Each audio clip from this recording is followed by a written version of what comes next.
some Friday, Saturday, I don't know, different days, different things. Ekadashi. So there's a few festivals. When is Varahadev's appearance day? Is it Friday? Sunday? Sunday is Varahadev. Hare Krishna. And then Monday is Nityananda Triyodashi. It's quite a busy week with festivals, I must say. And we'll try to enter a little bit into the, let's say, the association of the Advaita Acarya today. Om Ajnana Timirandasya Yananjana Shalakaya Chakshuranmilitam Yena Tasmai Shri Gurave Namaha Shri Chaitanya Manobhistam Tapitam Yena Bhutale Swayam Upakadamayam Didati Svapadantikam Vandeham Shri Guru Shri Yuta Padakamalam Shri Gurun Vaishnavanscha Shri Rupam Sahagajatam Sahagana Ragana Sanvitam Tam Sajivam Sadvaitam Savadutam Parijanam Svitam Krishna Chaitanya Deva Sri Radha Krishna Padam Sahagana Laita Shri Vishakanvitamscha He Krishna Karuna Sindhu Dina Bandhu Jagatpate Gopesha Gopika Kanta Radha Kanta Namostute Tapta Kanchana Gaurangi Radhe Vrindavaneshwari Vrishabhanu Sutidevi Pranamami Hari Priye Panchakalpatarubhyascha Kripa Sindhubhyevyacha Patitanam Pavanebhyo Vaishnavebhyo Namo Namaha Jai Shri Krishna Chaitanya Prabhu Nityananda Shri Advaita Gadadhar Srivasadi Gaura Bhaktivinoda Hare Krishna Krishna Krishna Hare Hare Hare Rama Rama Rama Hare Hare Namo Vishnuvaya Krishna Krishnaya Bhutale Srimate Bhaktivedanta Swami Niti Namine Namaste Saraswate Devi Gauravani Prachardine Nirvasesha Sunyavadi Astachade Shatarine Jai Jai Shri Chaitanya Jaya Nityananda Jaya Shri Chaitanya Jaya Nityananda Jaya Advaita Chandra Jaya Gaura Bhaktavinda Jaya Advaita Chandra Jaya Gaura Bhakta Jai Jai Shri Chaitanya Jaya Nityananda Jaya Jaya Shri Chaitanya Jaya Nityananda Jaya Advaita Chandra Jaya Gaura Bhaktavinda Jaya Advaita Chandra Jaya Gaura Bhakta Vrinda Jai Jai Shri Chaitanya Jaya Nityananda Jaya Jaya Shri Chaitanya Jaya Nityananda Jaya Advaita Chandra Jaya Gaura Bhaktavinda Jaya Advaita Chandra Jaya Gaura Bhakta Vrinda Panchatatmatmakam Krishnam Bhaktarupa Shrupakam Bhaktavataram Bhaktakyam Namami Bhakti Shaktikam Sri Krishna Chaitanya Prabhu Nityananda Shri Advaita Gadadhar Shri Vasadi Gaura Bhaktavinda Hare Krishna.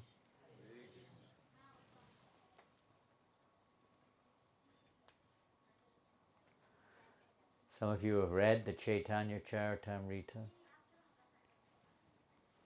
maybe.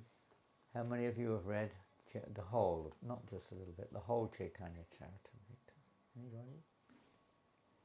Read the whole Chaitanya Charitamrita? Oh, wonderful. What was your name again? Aravinda Naba Prabhu. Aravinda Naba Prabhu, and where's your home country? New Zealand. Pardon? New Zealand. New Zealand. Oh, wonderful. From New Zealand, has read the whole Chaitanya Charitamrita. I can tell definitely this has not been read very often. It's as good as new. Crisp. Maybe looked at a little bit. Where's Arjun Priya? Is he here? Have you finished the book? No. You've got them. At least that's a good start. It's pretty hard to read if you don't have it. Of course, you can read it online, or you can read it on some kind of Kindle or something, I suppose. Better to read the book, especially if you're living in a house. As we were reading this morning, Srila Prabhupada was saying that, reading. I was saying how these books are as good as deities. They should be respected like deities. They're not just ordinary books by any means. They're the literary incarnation of Godhead. Chaitanya Charitamrita is it's Prabhupada would sometimes say it's like a postgraduate study. Where's Rasaraj? There he is. Okay. It's a postgraduate study. You know, the Bhagavad Gita is like a degree. And then, I suppose Bhagavatam is like a master's degree or something. It's like a PhD specialist. So what's special about Chaitanya Charitamrita? I think it's a bit too high. Yeah. It doesn't need it. There's a nice carpet on the floor. Not cold. And Sri Bhagavad Gita gives us you could say, the direction leading up to the objective of spiritual life, surrendering to Krishna, thinking of Krishna and so on.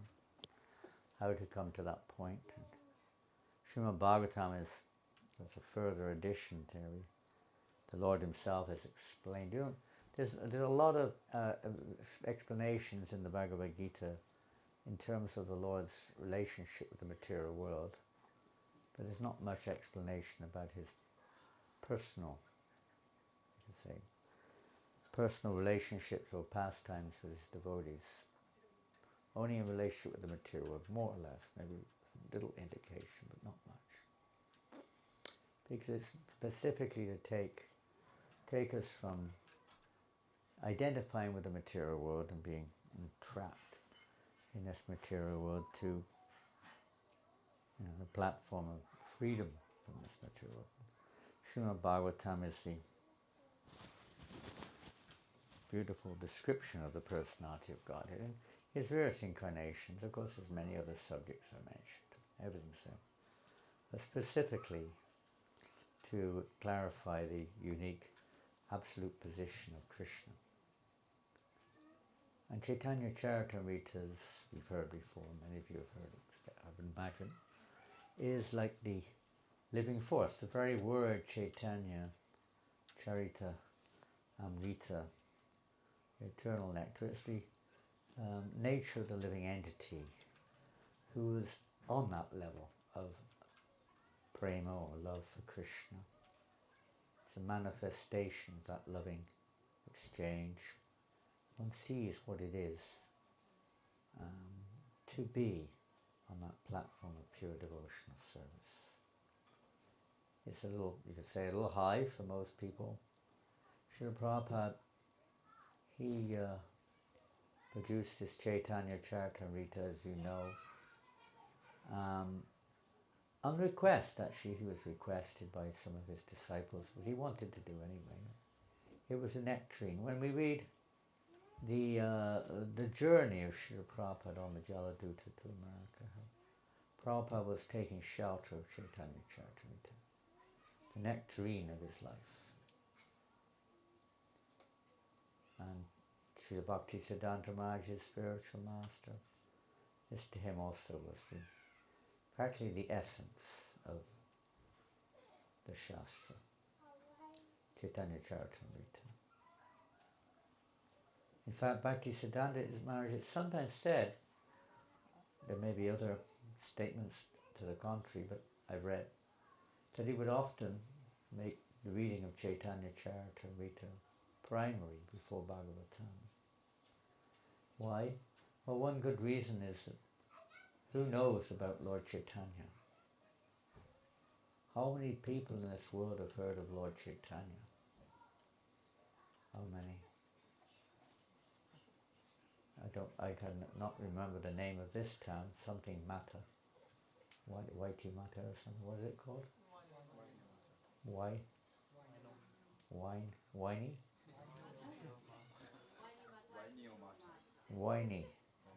They're all interested in wine, is it? They're all interested in Lord Chaitanya.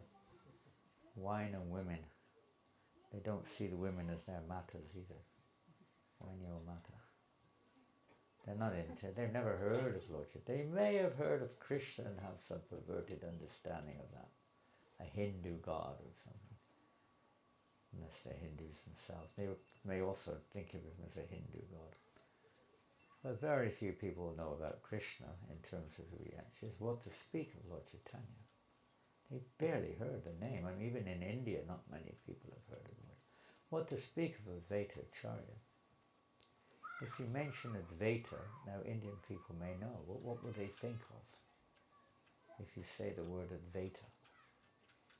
Today is the appearance day of Advaita Acarya. Well, they won't have probably much idea what you're talking about. If they think of anything, what will they think of if you say the word Advaita? Shankaracharya maybe, yeah. A monistic philosophy, yeah? The Advaita philosophy. And that's been mostly, let's say, presented in this age through Shankaracharya. But Lord Chaitanya they would not have heard of probably. Very few. And it's this age particularly, Lord Chaitanya is the actual, in reality he's the avatar for this age. Hidden avatar. The nature of the Yuga avatar is to present the process for the age. Every age has a different emphasis on specific process to attain perfection. And in Kali Yuga it's through chanting the holy name. Normally that's introduced through Lord Narayan in the Kali Yuga. No, it's Sir Narayan, I think. Golden form of Lord Narayan. But he presents the reverential aspect. But Lord Chaitanya in this one Kali Yuga has come to give something which never before given, or been given before in previous days of Brahma, but not in this day of Brahma. He's come to give prema, pure love of Godhead, and not just reverential Aishvarya, but Madhurya, to persons in the lowest state of life practically. Persons who are very grossly entrenched in ignorance, have seemingly no qualification practically. We're not Vedic scholars, we're not fixed in goodness, not very pious, not performing, people can't perform austerities. Very fallen condition in Kali Yuga. We're 5,000 years into the Yuga or so. What to speak of years to come. And practically none of the other processes are practical or possible. Deity worship standards in general, as a pure devotees may establish and be able to raise people up to a slightly higher standard, but in general they're pretty low standard in terms of the Vedic or the previous standards of deity worship, both in their performance, in their consciousness, in their capacity to worship the deity, available facilities, and the mentality of people, their understanding is very shallow, if at all. What to speak of performance of great yajnas, one can hardly afford nowadays the ingredients. What to speak of the eligibility to chant the mantras and so on. You can't go practically a minute without doing something which is contaminated. These are all, you could say, mechanical, elevated mechanical processes that were required, certain qualifications, and also the internal had to be in order. And what to speak of meditation. Meditation is, what we could say, a very remote shadow of the reality. Some little meditation for a few minutes on something or another without knowledge of the objective in most cases. People's concentration, their ability to withdraw. I mean, the world we're in, for a start, is very complicated and very disturbing. So many distractions, both gross and subtle. Very difficult to meditate in terms of the real meaning of meditation. We're so absorbed in material sense gratification and so on. Very difficult. So the Lord in this age, from Kali Yuga, of course, the chanting of the holy name, but particularly in this age, Lord Chaitanya has come. Unknown to most people, he's hidden, avatar, almost unheard of. But it's our opportunity to, let's say, inform the world of the good tidings, if you want to call it that, of Lord Chaitanya Mahaprabhu's appearance.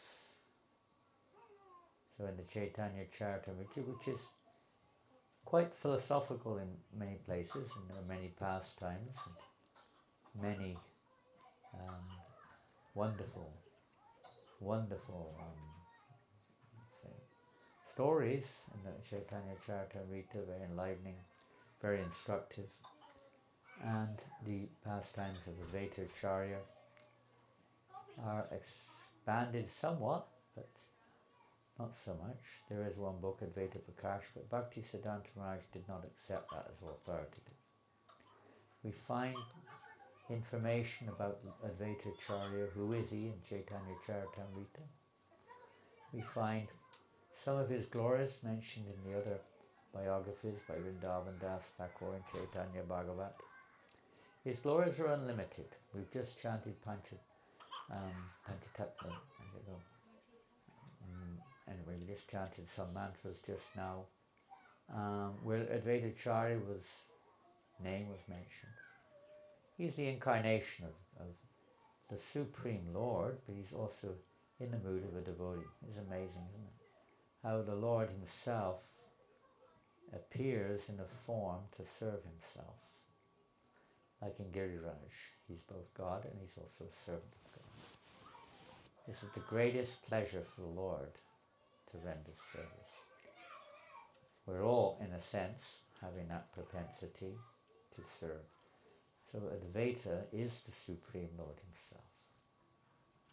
Yet he appears in the mood of a servant. The Lord can do anything he likes. And he relishes this much more. In fact, in his relationships with his devotees, he likes to be the servant, the son. Yeah? The Krishna is the son. You could say he's being served by his parents in that way. In other relationships, he's the servant. He serves Radharani. His friends, he's equal. Different relationships, he relishes all forms of relationship. They all have their roots in him. And Advaita Acharya is fulfilling various roles. And we'll just read a couple of verses and then we'll continue. There's quite a lot written about Advaita Acharya in Bhakti Ratnakar. At least his appearance in this world is described, and in other places there's some references here and there.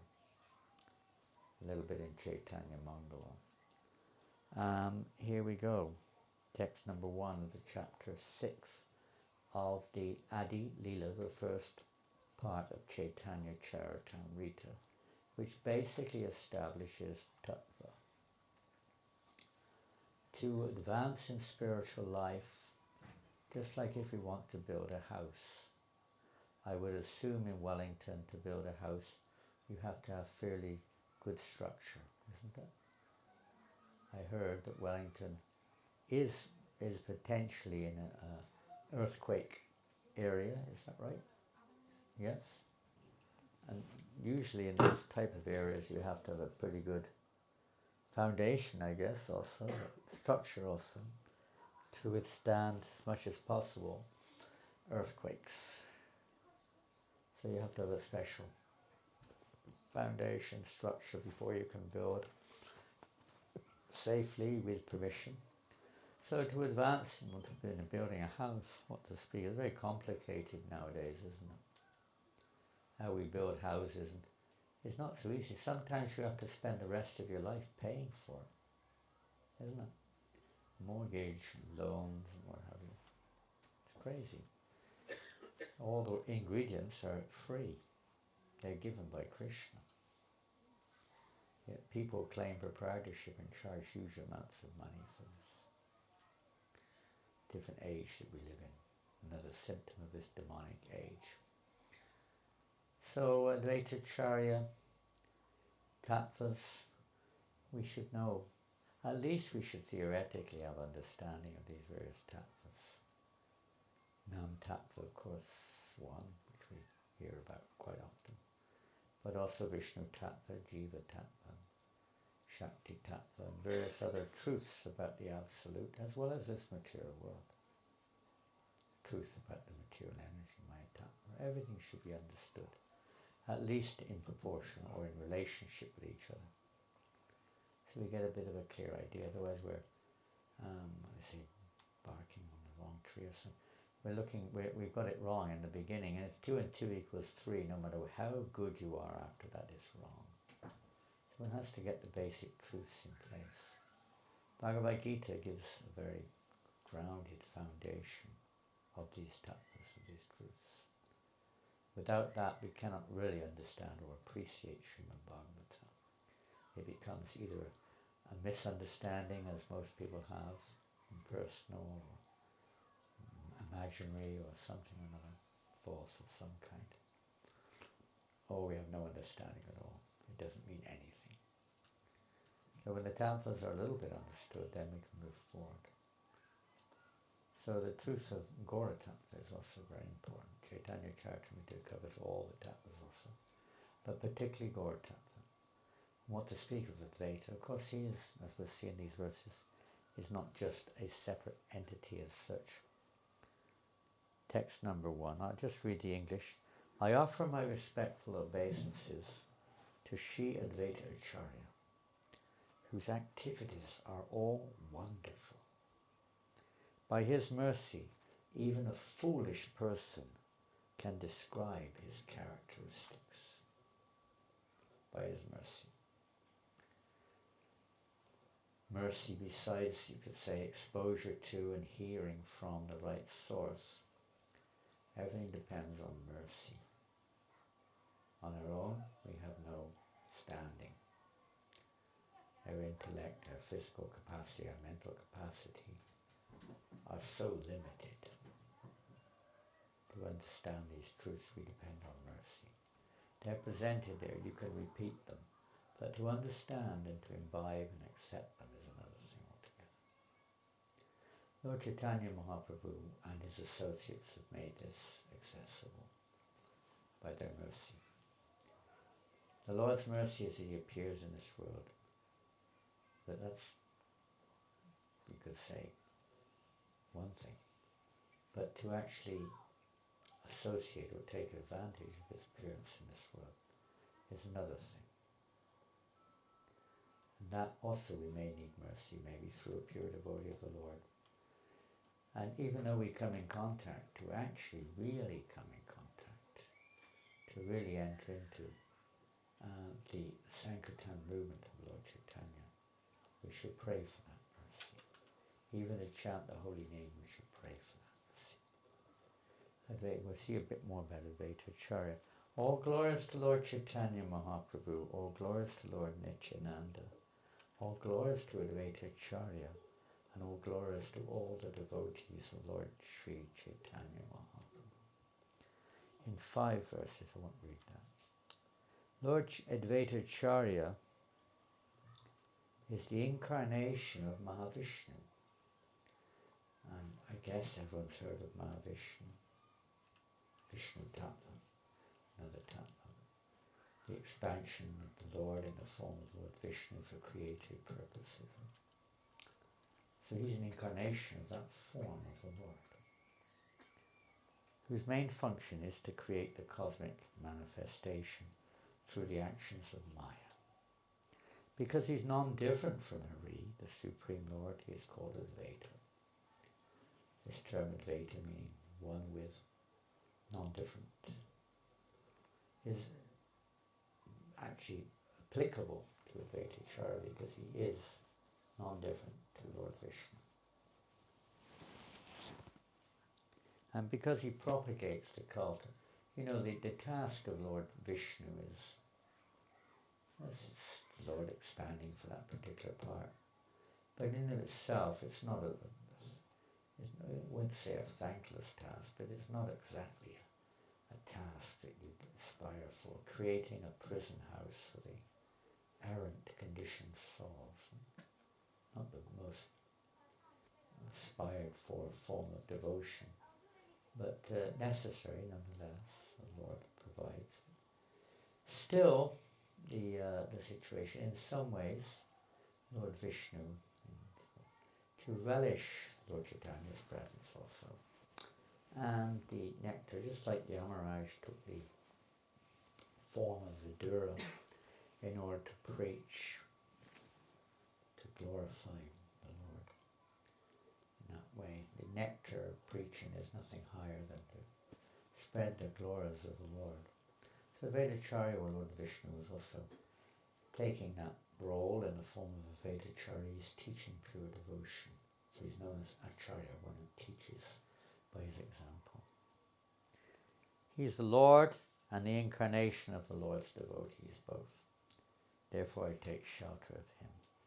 Sri Advaita Acharya is indeed directly the Supreme Personality of Godhead himself. His glory is beyond the conception of ordinary living beings.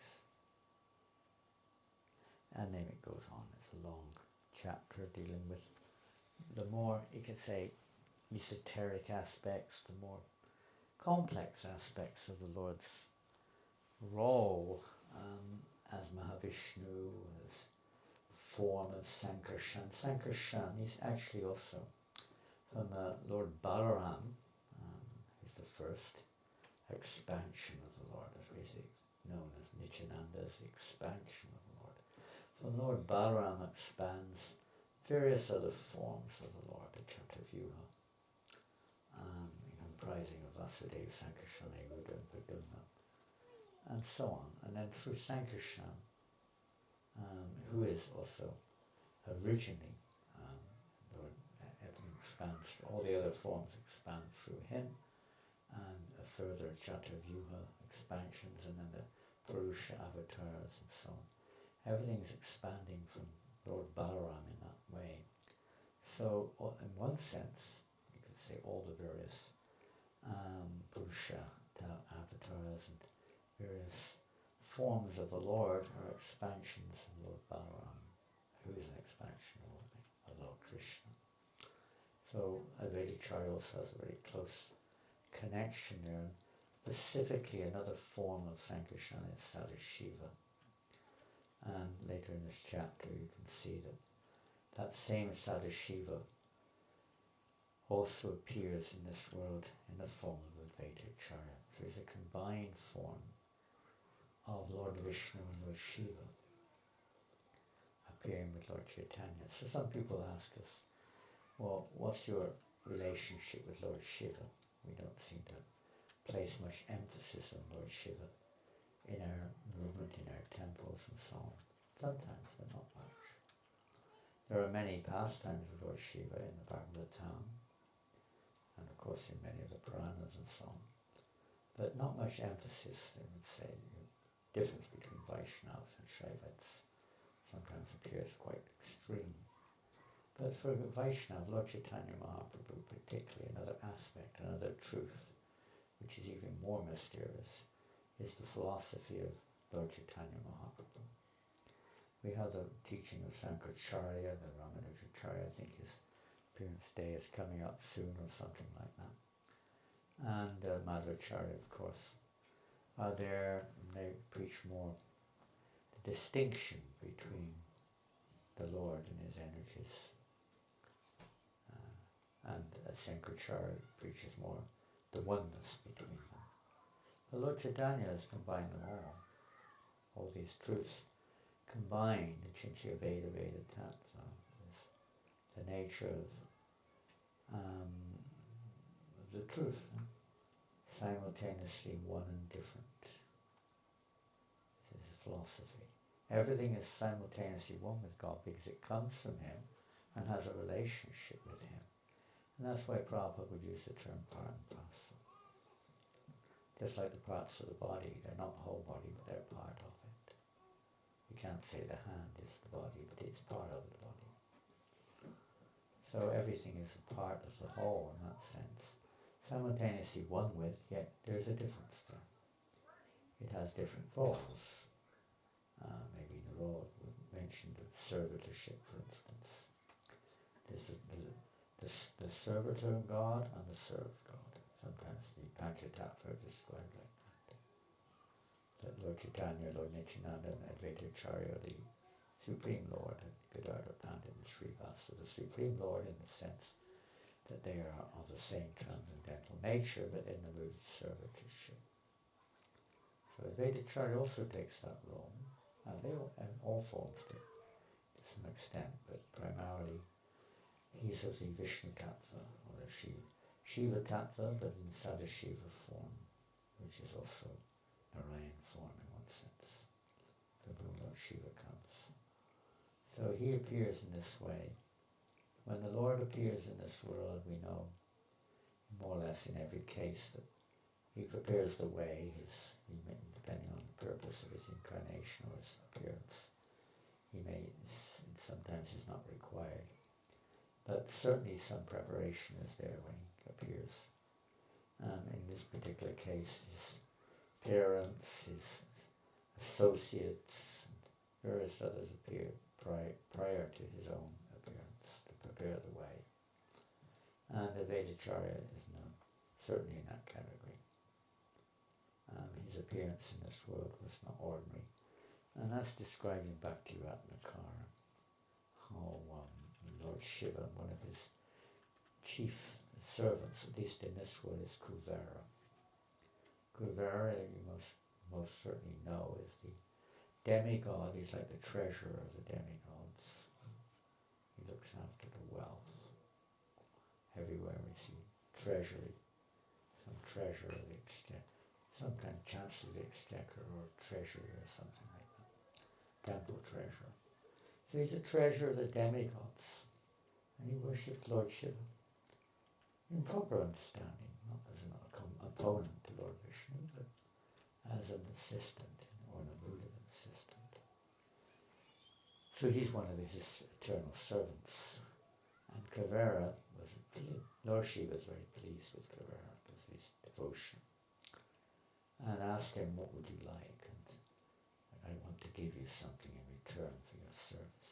He never asked for anything, he just offered. So Kavera asked, my lord, I would want to serve you like a parent. Will you please appear as my son? Quite a unique request, you could say. Not exclusive, we see it there in the nature of Krishna also. Some devotees want to be the parents, or in the parental mood. So he wanted to be in that mood of parental service towards Lord Shiva. So Lord Shiva said, okay, but not now. I will be appearing in this Kali Yuga, then you can be my father. So, be it that he had the same name. Bangladesh, there's one city called Sylhet. So in Sylhet, in the Brahmin family, appeared a wonderful personality, and his name was given to him by his father, Kuvera Pandit, probably without knowledge of anything, but this is obviously his arrangement, Lord's arrangement. And Kuvera Pandit was married to Navadevi, a very wonderful devotee also. And they moved at some point of time to Shantipur. The histories are not clear whether Advaita Acarya appeared, their son Advaita appeared in Shilat or in Shantipur. There are differences of opinion there, but generally it's in Shilat that it's indicated, although it appears sometimes if you read in Advaita Acarya, it's not always in agreement to that. But wherever he appeared as the son of Kavera Pandit and Namadevi. And he was the most extraordinary child. Even at his birth, he was declaring, this is in Kali Yuga, he appeared 50 years before Lord Chaitanya, so you can, well, not exactly, more or less, you can work that out. So 1436, something around that time, he would have appeared. And Lord Chaitanya appeared in 1486. So he was 50 years more or less senior in terms of his appearance.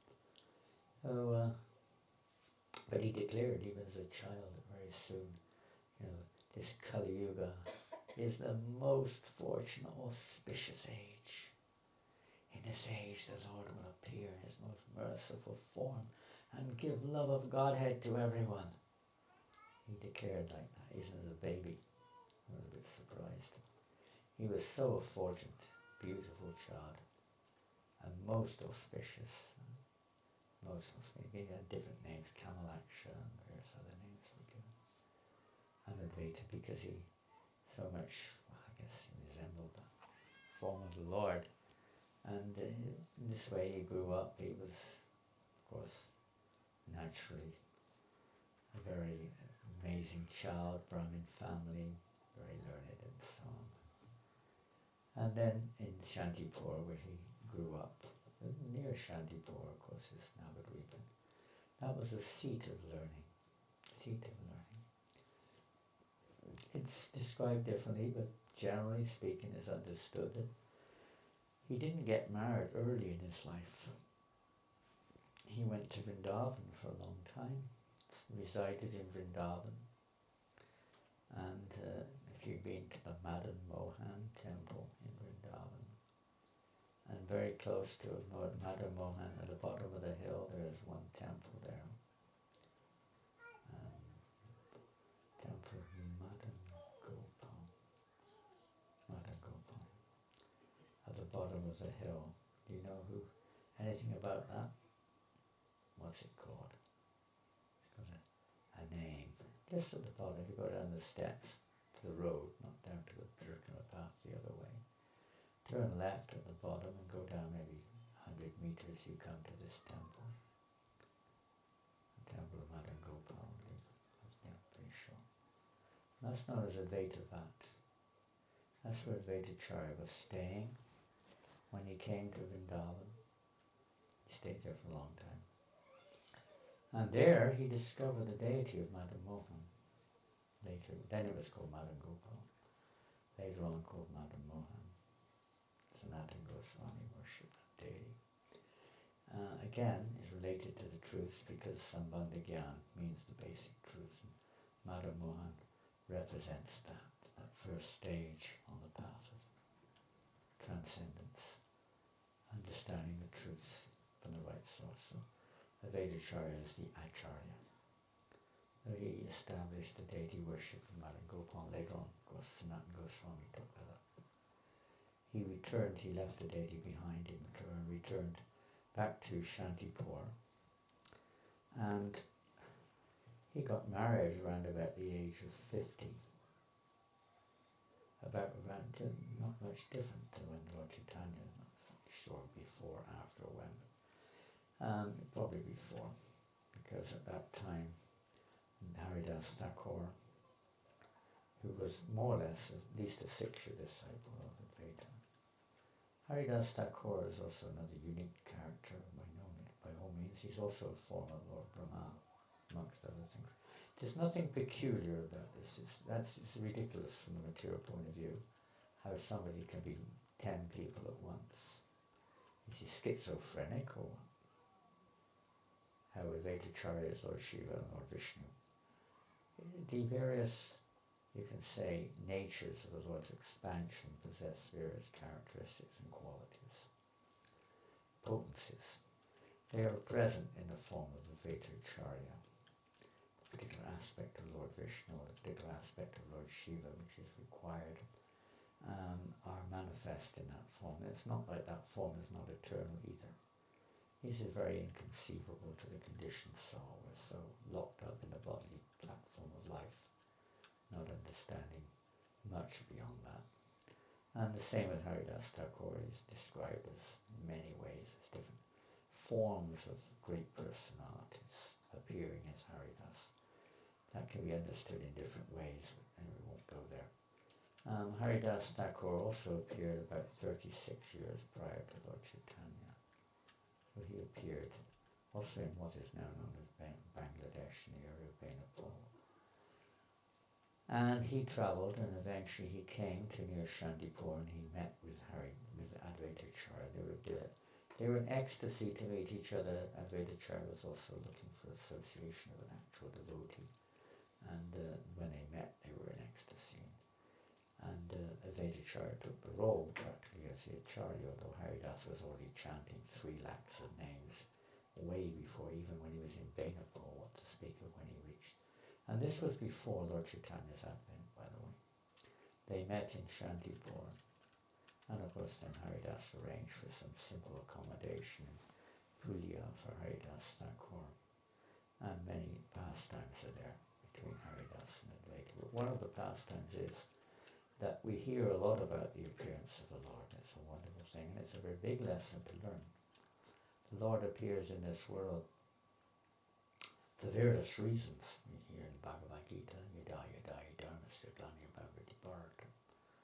He appears whenever there's irreligious increase in the religion and decline in religious principles. He appears in this world to establish religious principles, to enliven his devotees, to annihilate the demons and so on. The Lord appears, but ultimately it's his own sweet will, you could say. But his own sweet will is mostly influenced by the sweet will of his devotees. And in this case, this is the prime reason, this is described in Chaitanya Charitamrita. The prime reason for the Lord's advent was the loud call of Advaita Acarya. It wasn't even the fact that it was the time for the Yuga Avatar to appear, to establish the Yuga Dharma, or whatever the reasons may be there. To taste the nectar of Vipalamba Bhav and so on and so forth, which the Lord cannot experience in the form of Krishna. So he's in this form. Something which Krishna cannot experience is the feeling of Vipalamba Bhav that his devotees have. So that's the highest form of ecstatic love. So he wanted to experience that, so he appeared as Mahaprabhu in order to do that. And all of the expansions and associates who appeared with him appeared to facilitate or to assist him in that experience to the fullest depth, to the deepest mood of Vipalambo. So Advaita Acarya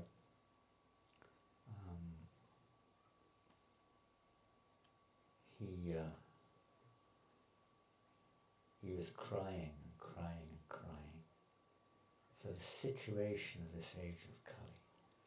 It's described in Chaitanya, maybe Chaitanya Bhagavad, I don't know, probably Chaitanya Bhagavad, that both he and Haridas were doing it. They were calling for the Lord to appear. We hear a lot about Advaita's calls, how he was feeling for the age which we're in. Now, we may say 500 or 600 years ago, the situation in the world was pretty simple compared to now.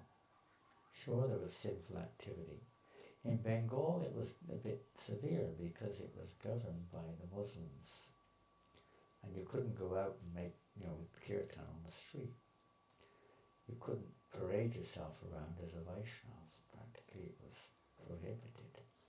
It was only allowed in the home. It was very restrictive, actually. And Hindus were, they weren't in a very favourable position in society. Some of them were well situated, but under conditions. They had to follow certain conditions. It was restricted. And even amongst the Hindus, there was so much, I guess, so much smarter Brahmins and various kinds of apasambhadayas and what have you from the pure strain of devotion. And so many people were Shakti worshippers of the energy and not the source of the Shakti worshippers, not the source of the energy, but the energy itself, materialistic. The world was very materialistic even then. Kali Yuga, it gets worse. So what to speak of nowadays? It's almost unimaginable, the situation now, even compared to then. We're just so accustomed to it, we don't realize just how demoniac the situation is, how degraded things are, from top to bottom, from education to medicine to politics to economics to social interactions to family affairs. Everything had become so full, so degraded, so opposed, you could say, to pure devotional service in itself. So he was feeling very much, not just for the present, but for the future conditions of the conditioned souls in this age. What hope did he got? Practically no hope. They're like ants on a log burning at both ends. Whichever way you turn, you're burned. So he was praying and praying to the Lord, what can I do? If only the Lord himself would appear in this age. Only then. He saw himself as a servant, not as the Lord. It wasn't his role to come over as the Lord. If only he would appear as an incarnation. I can see no other way that the conditioned souls can be relieved. But how will he appear in this age? How will he appear? He was really convinced like that. We should also be convinced like that. Not that we think that we are preaching Krishna consciousness, that we are the cause of this and that. We're the instruments to call the mercy of the Lord. You have to receive that mercy and beg for that mercy and share that mercy. And the mercy is that the Lord appears and clarifies everything. Otherwise it's not just about learning, it's not just about expertise, not just about having committees making decisions, but it's actually depending on Krishna, being that instrument. He saw himself as an instrument, and he was praying. He said, I think I know what I do. I will offer water and tulsi leaves. He had a shalagram. He had a Nishinga shalagram, a Nishinga Shila. That Shila is still present. You can still see it in Shantipur, I think, somewhere.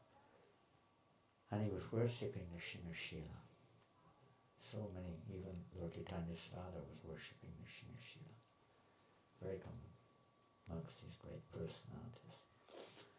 Not a new thing.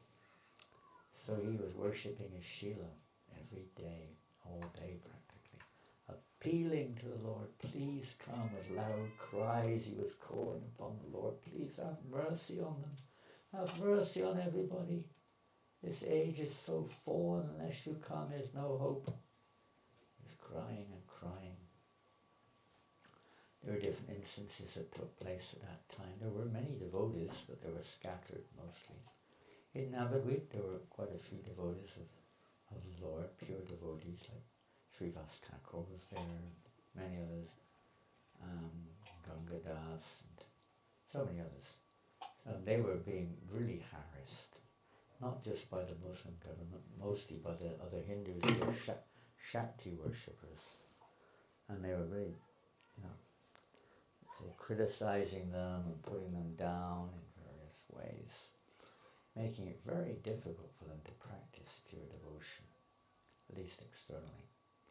They were threatening them, we're going to throw your house, Srivas, into the river Ganga if you don't get out of here or stop this nonsense. You're going to cause the death of all of us if your loud calls to Krishna are heard by the Muslims, they will come here and destroy us all.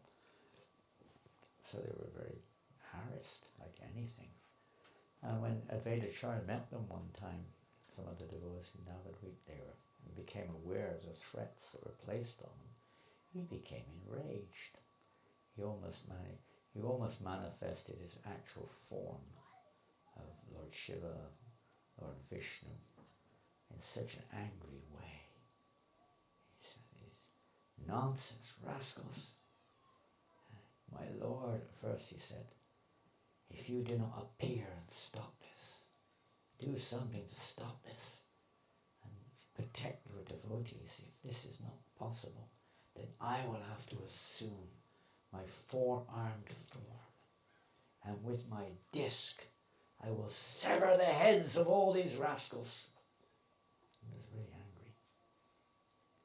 Took on a furious form, and because of the condition, I won't speak of now. And then he went into a merciful, "My Lord, I cannot do anything. I am also a sinner. Only if you appear yourself, who are the embodiment of pure goodness and so on, appear in this world. Is there any hope? Please, my Lord, please come." He begged and begged. And Lord Chaitanya himself said, "You are the main cause of my appearance in this world." So this is, again, we're not Acharya of that sort, but we try to follow in the footsteps of the Acharya and call upon the Lord. We're not perhaps calling so much. We're mechanically chanting. We're mechanically repeating, quoting verses to. It's good, it's not, but it's naturally, it starts like that, but if we really want, you could say, to enter into the Sankirtan movement, or for Lord Chaitanya to manifest this movement, to spread like wildfire, then we have to really call upon the Lord for his mercy. So Advaita Acarya is the Acharya there, calling upon him, depending on the Lord, calling upon him with loud cries of Hare Krishna, Krishna Krishna, Hare Hare, Hare Rama, Rama Rama, Hare Hare. And they're calling loudly. I don't know exactly what he was calling. Of course, he's worshipping his deity in Sharanam. He's appealing to the Lord, "Please, my Lord, oh Hari, please come." And Haridas also was chanting constantly the holy name. And together they were appealing for the Lord to appear in this world.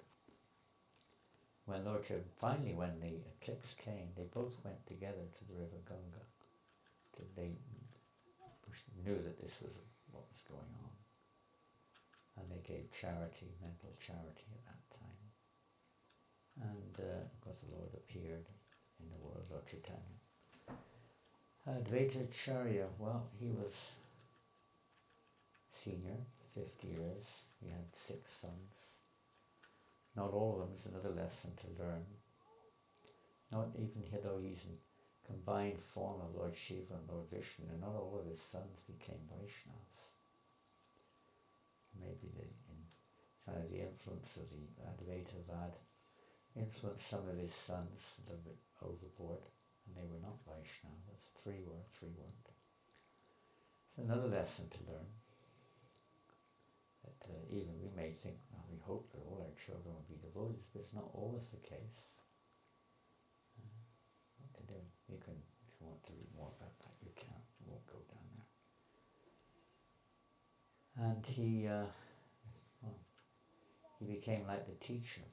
He was an Acharya, very learned, the head of the Brahmins in Shantipur, practically the head of the whole community there, senior Brahmin. They accepted him as the leader of the Brahmin community there. And he also had houses in various places. He had a house very close to Mayapur. If you go to the Yogapeeth and go on a little bit further, there you'll see Srivasangan, and then Advaita Bhavan is there, and the house of Advaita. He had a house there too, so Mother Sachi, she had first son Vishwarup to Advaita Acarya for study. There were many different teachers for different things, but Advaita Acarya was this teacher of Vishwarupa. And of course, as you may know, Vishwarupa, after some time, his parents, Mother Sachi and Jagannath Mishra, thought to get him married, but when he heard that, he decided, no, we don't want to get married. He left home and basically took sannyas. That was pretty devastating to Mother Sachi. And she kind of partially blamed Advaita Acarya for that, because he was his teacher. Blaming him that he's taught. Like many, many times nowadays, you find that people criticize, not so much now, but in the 70s especially, many parents were criticizing this movement for breaking up families. Society was criticizing like this. You broke up the family. So in sort of a way, Mother Sachi was criticizing Advaita Acarya. She broke our family. And of course, later on, Lord Chaitanya said he would bestow love of God on everyone, but not on his mother. And everyone was shocked. Why not? Because she offended Advaita Acarya. Only if she gets the dust at his feet will I give her prema. Of course, it wasn't really the case. It was transcendental. She's the eternal mother. But Lord Chaitanya expressed this. You have to be careful not to offend others. And you won't get prema of God otherwise. So anyway, that was all settled up, and Advaita Acarya actually took the dust of Mother Sachi's feet. He considered her his worshipful mother, practically. Many interactions were there between Advaita Acarya and Lord Chaitanya Mahaprabhu. Sometimes Advaita Acarya would play the role he wanted. Lord Chaitanya looked up to him. He also took study with Advaita, but that was, again, another risky situation, but not as much as Vishwarupa. So Mother Sachi and others, they had great respect. Advaita Acarya and his wife Sita were very like one family, really. And sometimes Lord Chaitanya would always look up to him as his master, because he was his teacher, sometimes 50 years senior, head of the Brahmins, and so on. But Advaita Acarya didn't like that. He came not to be the master, but to be the servant. So he wanted to serve Lord Chaitanya. So one time, when he was in Shantipur apparently, Advaita Acarya came up with a great plan. Don't imitate it. We don't have the opportunity. We're not our business to imitate, but to follow. But he came up with a great plan.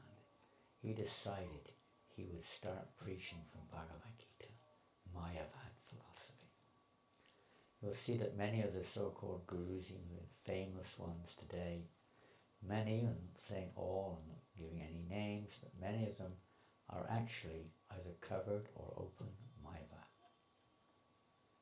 And they use the Bhagavad Gita, they also use the Bhagavatam to try to, maybe convince others otherwise, or whatever it is. But many times, even they may be residing in Vrindavan Dham, they're Mayavad, many times. Their ultimate goal is to merge into the Supreme. And so Advaita Acarya could do that, taking various verses. There's a story, I don't know if Prabhupada told it, but there's a story of one devotee, sadhu, wasn't a devotee, this is sadhu, and there was a devotee. They met, and the devotee was reading Bhagavad Gita, and he said, "Oh, read a verse." Sadhu said, so he wrote a verse, and he said, "Where's this from?" The devotee said, "This is from Bhagavad Gita." "Oh, who spoke the Bhagavad Gita?" "Oh, Krishna spoke it 5,000 years ago." Sadhu said, "No, you spoke it." "Well, I just spoke it now, but no, you spoke it 5,000 years ago. Don't you know? You are God. Everyone's God. So it means you must have spoken the Bhagavad Gita also, if you're God." So this type of mentality comes out in various ways, that actually is not really a God whom we worship. It's envy, because we don't want to serve him eternally. The idea of serving someone eternally is not very attractive, because they don't know what it means. They don't know what it means. That's the perfection of our existence. We can't imagine what it's like. We get a tiny drop in this world, but it's mixed with all kinds of other things, our own misconceptions and various modes of nature and our attachments in this world and so on. We don't get the real taste of devotional service. It becomes something conditional. And sometimes we give up because it's too conditional, or it seems like it. It's not that devotional service is conditional, it's that we're conditional in relationship with devotional service. We have our conditions, under certain conditions only. That's not going to awaken the love of God which Lord Chaitanya came for, or which he's offering us. So Advaita Acarya, he decided to preach impersonalism. And he started preaching from the various impersonal shastras and talking about monism, oneness with God. It's all one. Amazing, isn't it? How many commenters say it's not to Krishna that you have to surrender or you have to worship. It's the unborn, undifferentiated energy within everyone. That's what's the absolute. That's it. So he was preaching like this. Lord Chaitanya got to hear about it. Lord Chaitanya became furious. This is all because they sweet pastimes. You know, to interpret. Lord Chaitanya Maharaj he became infuriated, and he went there to the house of Advaita in Shantipur, even though he was an old man, maybe at this time 70 years of age. He went there. And he saw Advaita Acarya sitting there on the Vyasa-san, preaching Mayavad philosophy. Advaita Acarya was looking very blissful. Lord Chaitanya said, tell me, Nara, tell me, which is higher, karma, jnana, or bhakti? And of course, Advaita Acarya didn't say bhakti. Karma and jnana. Without karma and jnana, there is no meaning anyway to bhakti. He was just derogatory towards bhakti. Lord Chaitanya was furious. He grabbed him off the Vyasa-san, dragged him on the floor and started beating him left and right. You rascal!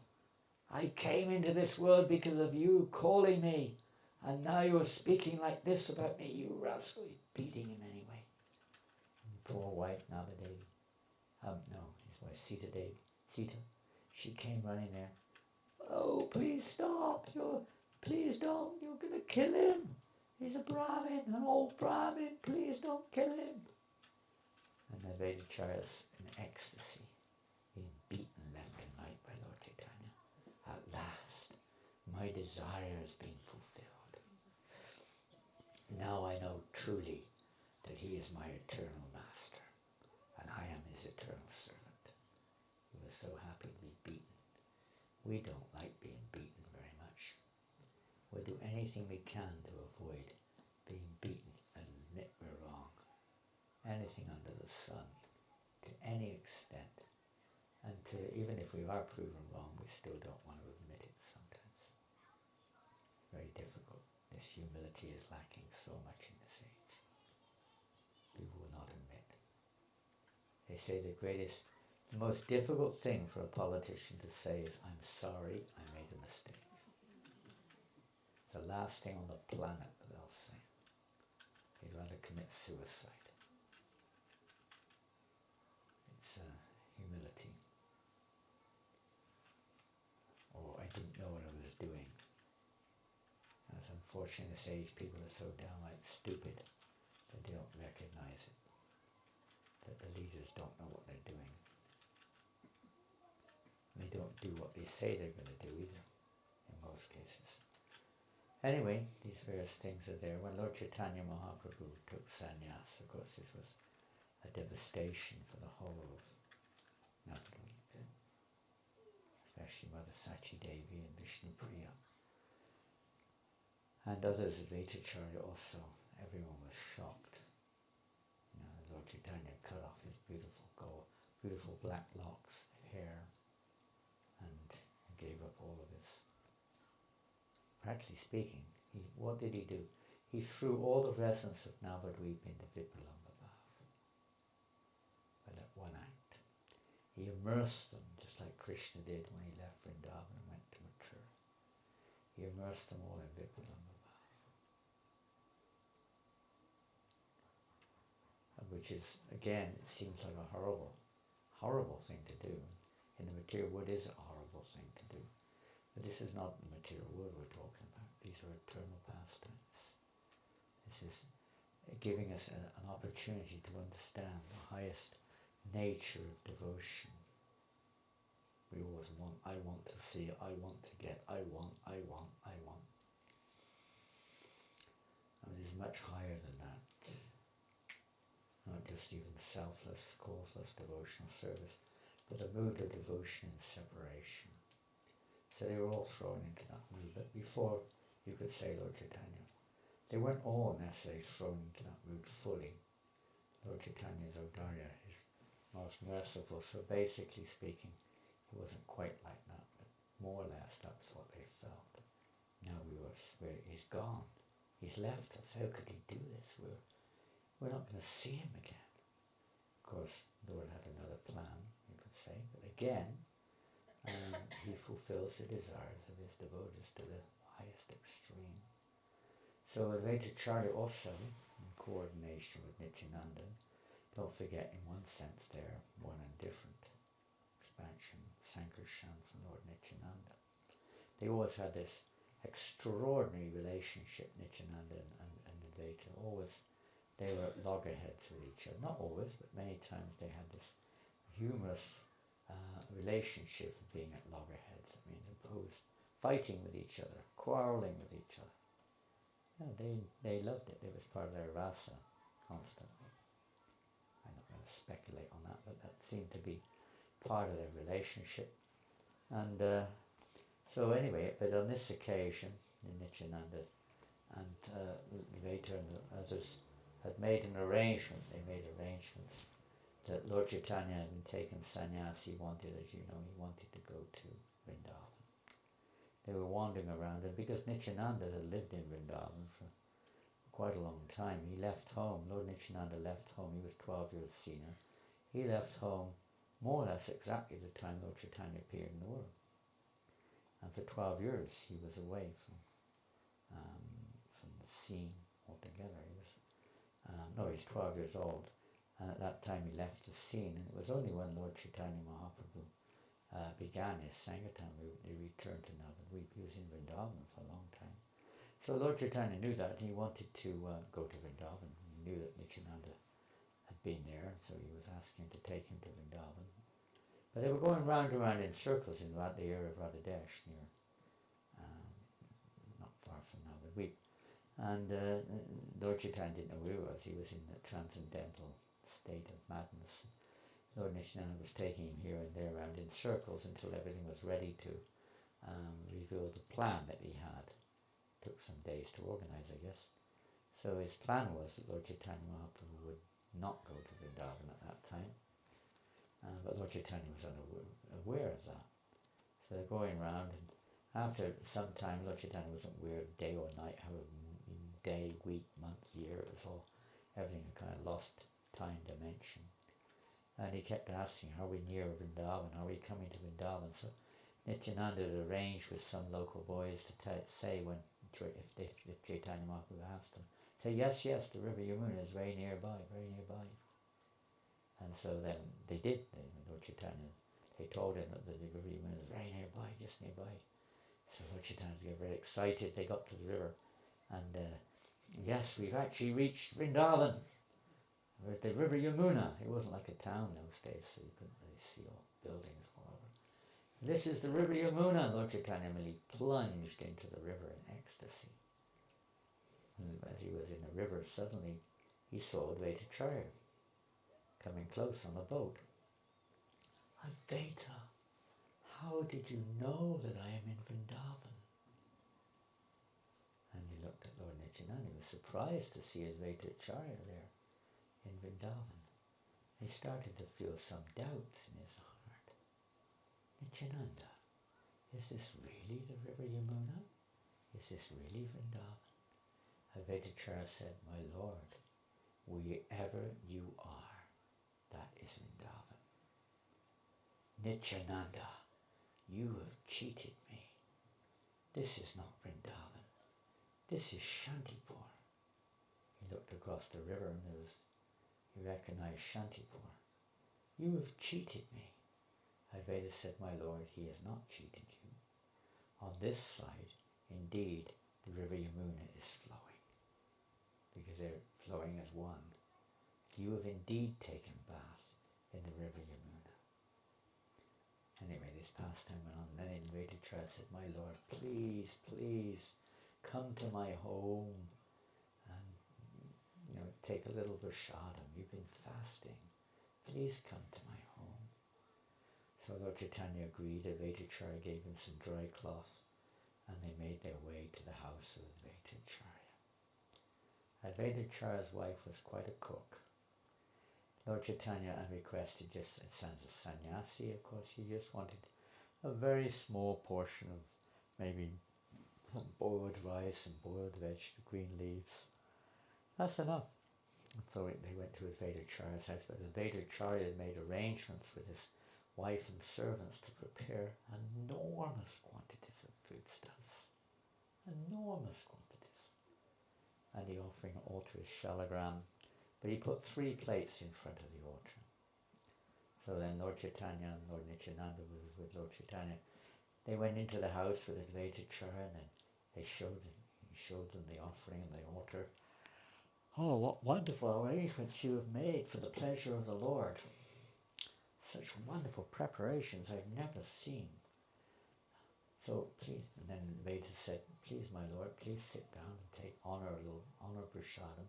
The Lord said, yes. Lord Chaitanya said, yes, please bring me a banana leaf and just put a little rice and some shack on there. Advaita Acharya said, my Lord, no, this plate is for you. No. That's for the Lord. No. And he insisted that he and Nityananda sat down with their plates, 2 of them for them. And Lord Chaitanya was totally against the idea. But he argued in various ways, I know who you are. Don't try to fool me, my Lord. I know who you are. In Jagannath Puri, you eat unending quantities of prashadam 56 times daily. This is not even a morsel compared to what you can eat. I know who you are. At the Anakuta ceremony, you could eat mountains. This is nothing. Just sit down and be quiet and honor prashadam. And if you don't want, no problems. So he said, but Lord, he said, whatever you eat, that's all right. But I will give you, anyway, you have this whole thing going on. So Lord Chaitanya sat down and started to eat. He was complaining, how will I maintain my sannyas principles if I eat like this? Be quiet and eat. And they're back and forth like this. And every time the Lord eats something, he would again put the preparation on his plate. I mean, you do the same thing quite often, I know you do.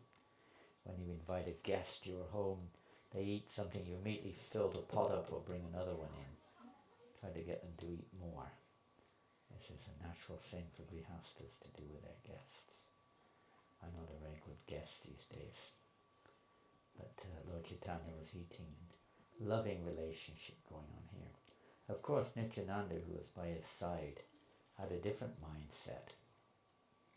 He said to Advaita Acharya, he said, what's going on here?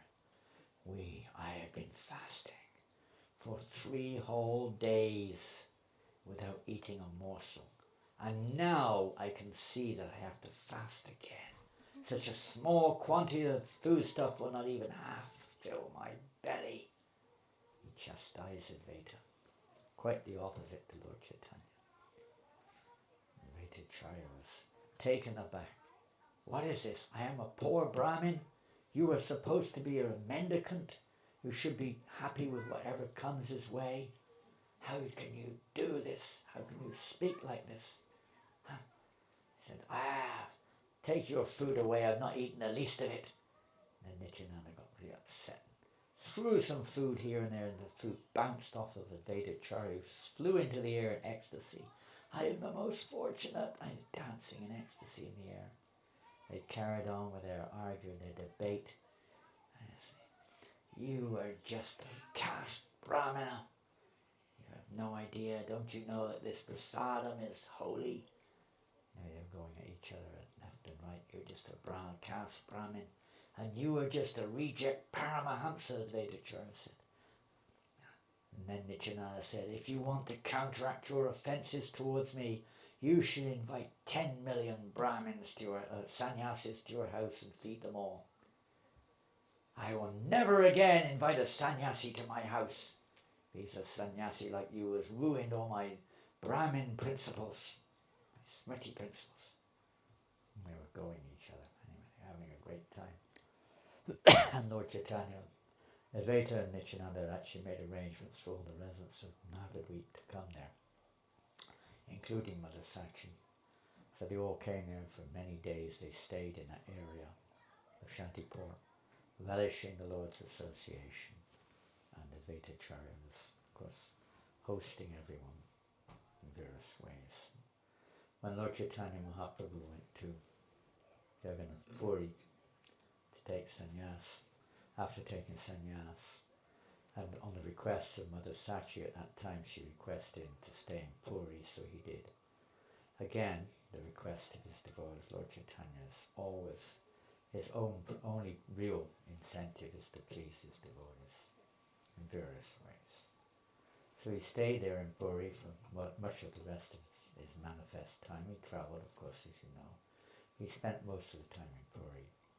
And the residents of Navadvip, many of them would come annually to see him. So they had that opportunity. Mother Sachi didn't, of course. But one thing that Lord Chaitanya said, that he's always present there. And I told Mother Sachi, whenever you make an offering, I will be there to honour the prasad. He said the same thing to Vishnu Priya, whenever you think of me as wife, I will immediately be there, have no doubt. So although he was externally manifest, he was present in the uppercut form, always with them. They're always feeling his presence internally. So Lord Chaitanya resided in Puri, and the Advaita Acarya would go every year, whenever he was there, for the Rath Yatra to Puri. And a great festival of Rath Yatra, when they would dance and dance and dance on the Rath Yatra parade. I don't know, have you ever had a Rath Yatra in Wellington? I don't know. Ever? There's been a Rath Yatra here? When? Where did you do it? Pardon? Where does the Christmas parade go? It goes in Johnsonville. Johnsonville, really? That's interesting. Just down the road. Never in the city centre. Maybe one day. Most important festival we were discussing in Christchurch the other day, how important this festival is. Of all the festivals in the universe, this is practically the most important. Greatest festival of all, Rath Yatra. Again, it's the manifestation of Vipalamba Bhava. Sambhog, they mix, both are there, and it's the pinnacle, you could say, of Lord Chaitanya Mahaprabhu's relationship, in a sense, of bringing Krishna, Jagannath, back to Vrindavan. This is his desire of Radharani. And that's what Rath Yatra is. It's the greatest achievement, it's the greatest service we can do to Radharani in one sense. To bring everything back to Vrindavan, where it came from. Especially Krishna. Not that he ever leaves, but it appears like he does.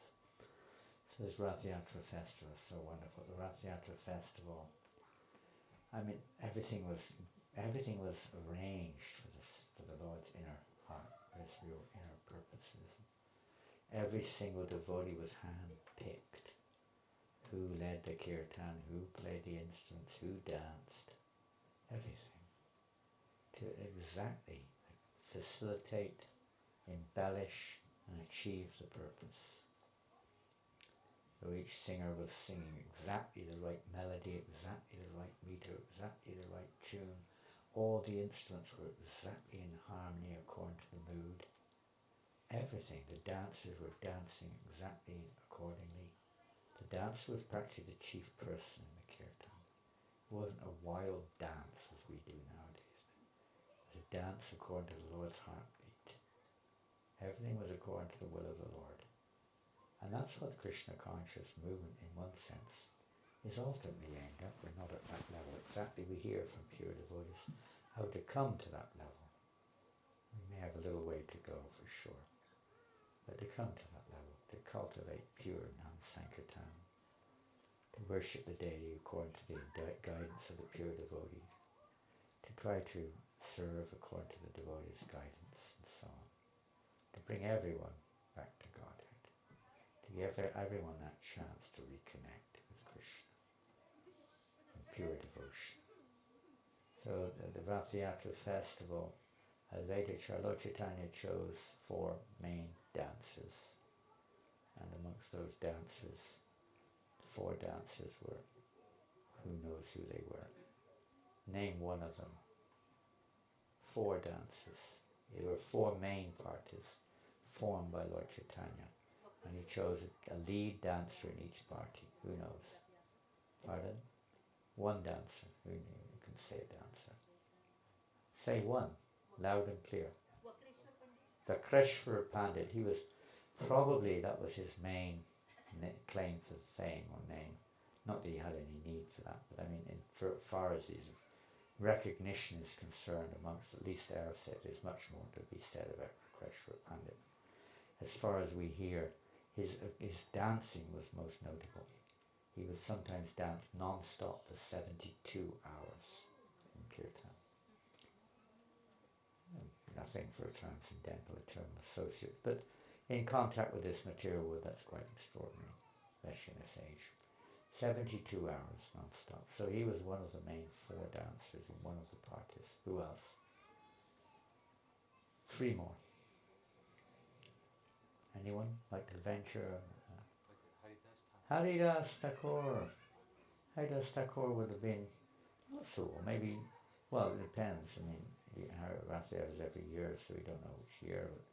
But Lord Chaitanya, for the first 6 years, there wasn't there. He was traveling, so that would already be 30. So Haridas would have been about 65 to 70 at his first appearance at the Rath Yatra. So he was one of the chief dancers every year. And how long that went on, I don't know, I'll guess up to the time when Lord Chaitanya unmanifested his pastimes. He would come and dance at the Rath Yatra. Who else? 2 more. Must be Advaita Acarya. Pardon? Advaita Acarya. Yeah, of course. Otherwise we wouldn't be mentioning it. That was pretty clever of you to get that one. Advaita Acarya. Well, consider he must have been 80, between 80 and 100. Something between there, those 2 at different times. So 80 years at least, you know. He was, physically speaking, we could say, quite old. We have the wonderful example in our movement of Mahavishnu Swami, not Goswami, Swami. He's also on the go, so I guess he's a Goswami too. But Mahavishnu Swami, I call him a Namahata Swami. He wears the hat with a name on it, so he's a Namahata Swami. And he's amazing. He's 80 years old. A couple of weeks he's 80 years old. 81 by Prabhupada standard, but 80 by Western. 80 years old and he's still dancing and still going all over the world on Sankirtan. So even from American little, whatever you want to call it, our level of devotion, by the mercy of Lord Chaitanya, the impossible becomes possible. If you remember Lord Chaitanya. So Advaita Acarya was an Acharya teaching that the business of a devotee is to somehow or another mold, change our perception. Change not the world, but change the way we see things. We tend to like everyone else to change the way they see things to suit the way I see things, or the way we see things. That's the general mood of the world, especially nowadays. Everybody sees themselves in the center, everyone thinks they're right, or they think their group's right and this and that. But the whole thing is to see from Krishna's point of view. Takes a little time, takes a little bit of humility to be able to bend like that, to give up seeing the world. Bhaktisiddhanta Maharaj said that's the only thing that's required is a change of our perception, nothing else is required. The whole process is to change our perception of what we see. What we're seeing is seen through our own imperfect mind and senses. We try to see through Shastra, but everyone says the same thing. So it has to be through a pure heart. He said only the heart has to become purified by exposing ourselves to the pure chanting of the holy name of Krishna. Advaita Acarya, of course, is not a conditioned soul at any stage, but he's teaching us to always act for the pleasure of the Lord, not just the way we see it. We try our best and we make mistakes, and we have to be willing to admit we make mistakes if we want to advance beyond the mechanical stage. It's not easy. Not much encouragement either. Everyone's encouraging you to see it from our own perspective. Devotees are trying their best. The demons do the same thing. They encourage each other to see things from the demoniac. Even Jarasandha, Kamsa, sometimes they had changes of heart. But even Ravana sometimes may have had his doubts. But then he's encouraged by his demoniac cohorts to, no, don't think like that. You have to think like this. See it like that. So these things go on in a conditioned world. The pure devotees, they see things always. They don't just see things. They naturally exist for the pleasure of the Lord. They have no other purpose of existence. And that's really our constitutional position. Every living entity that exists, its constitution is to exist for the pleasure of the Lord, to play our part. In the material world, we play our part as part of the training to come to that varnashram or whatever it is. Play our part, perform your duty. That's only a conditional stage. It's to help us to reach the constitutional stage. So Lord Chaitanya, knowing Krishna, knowing the condition of this age, emphasized the general ekadharma, the chanting of the holy name, as a means of purification. Whatever else is favorable to assist in that, that's fine. Other kinds of sadhana, other kinds of activity, ashrams, varnas, whatever it is, but it should be assisting or facilitating the absorption in Nam Sankirtan, or chanting the holy name. This was the mission of Lord Chaitanya, a mission of Advaita Acarya. All of Lord Chaitanya's associates came to facilitate or assist Lord Chaitanya in establishing the Yuga Dharma Nam Sankirtan. They may have done other things because other people, devotees, aspiring devotees, etc., do have many different conditions, different desires and so on, so many things have to be done in order to engage everyone in devotional service. But that should result in the evoking of attraction towards Nam Sankirtan, chanting the holy name.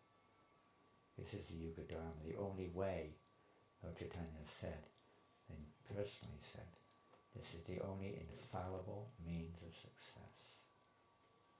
There is no other means. Bhaktisiddhanta said this, that there's no other means.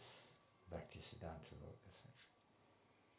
Lord Chaitanya did not emphasize deity worship, he emphasized the holy name as the only infallible means of success and the emperor of all sadhana. Chanting the holy name. That includes hearing and chanting Bhagavatam, Gita, and so on. Obviously, we have to use our common sense.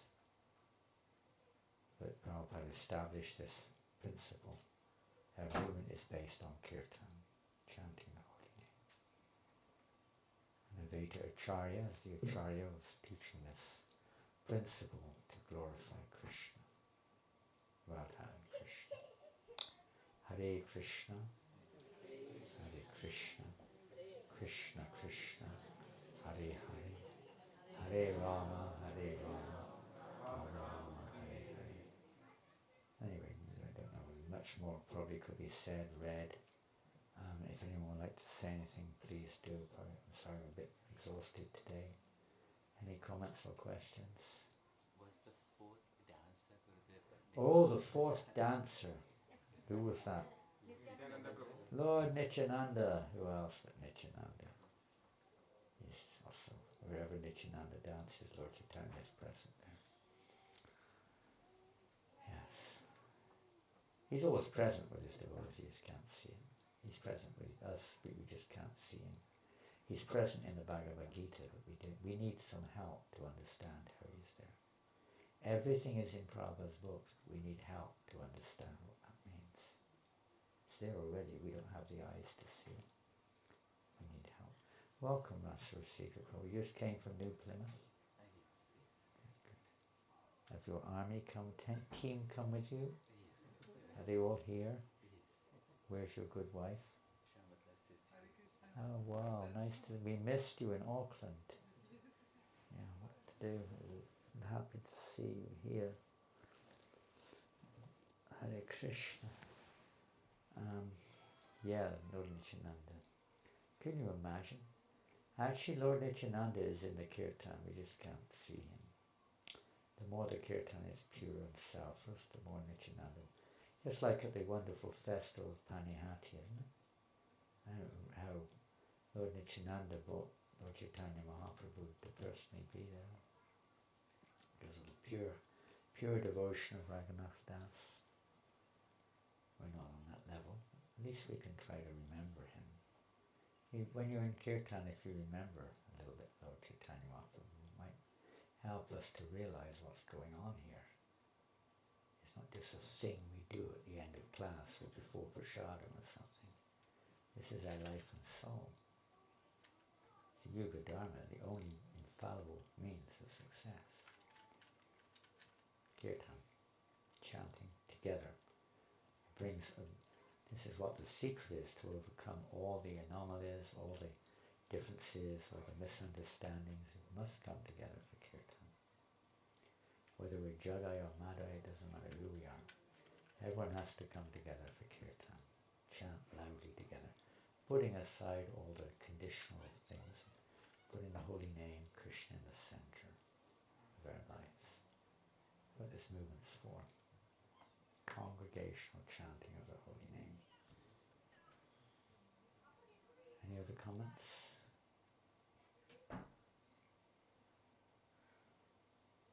Questions? I can't see that way.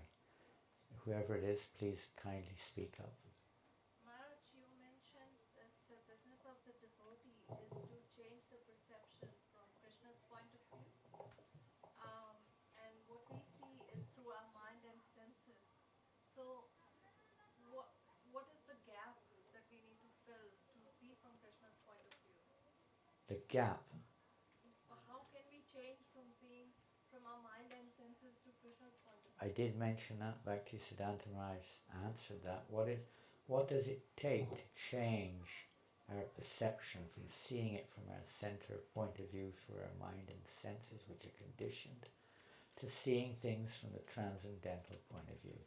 So there's practical and effective aspects here. Practical aspects is we try to act under the direction of authority.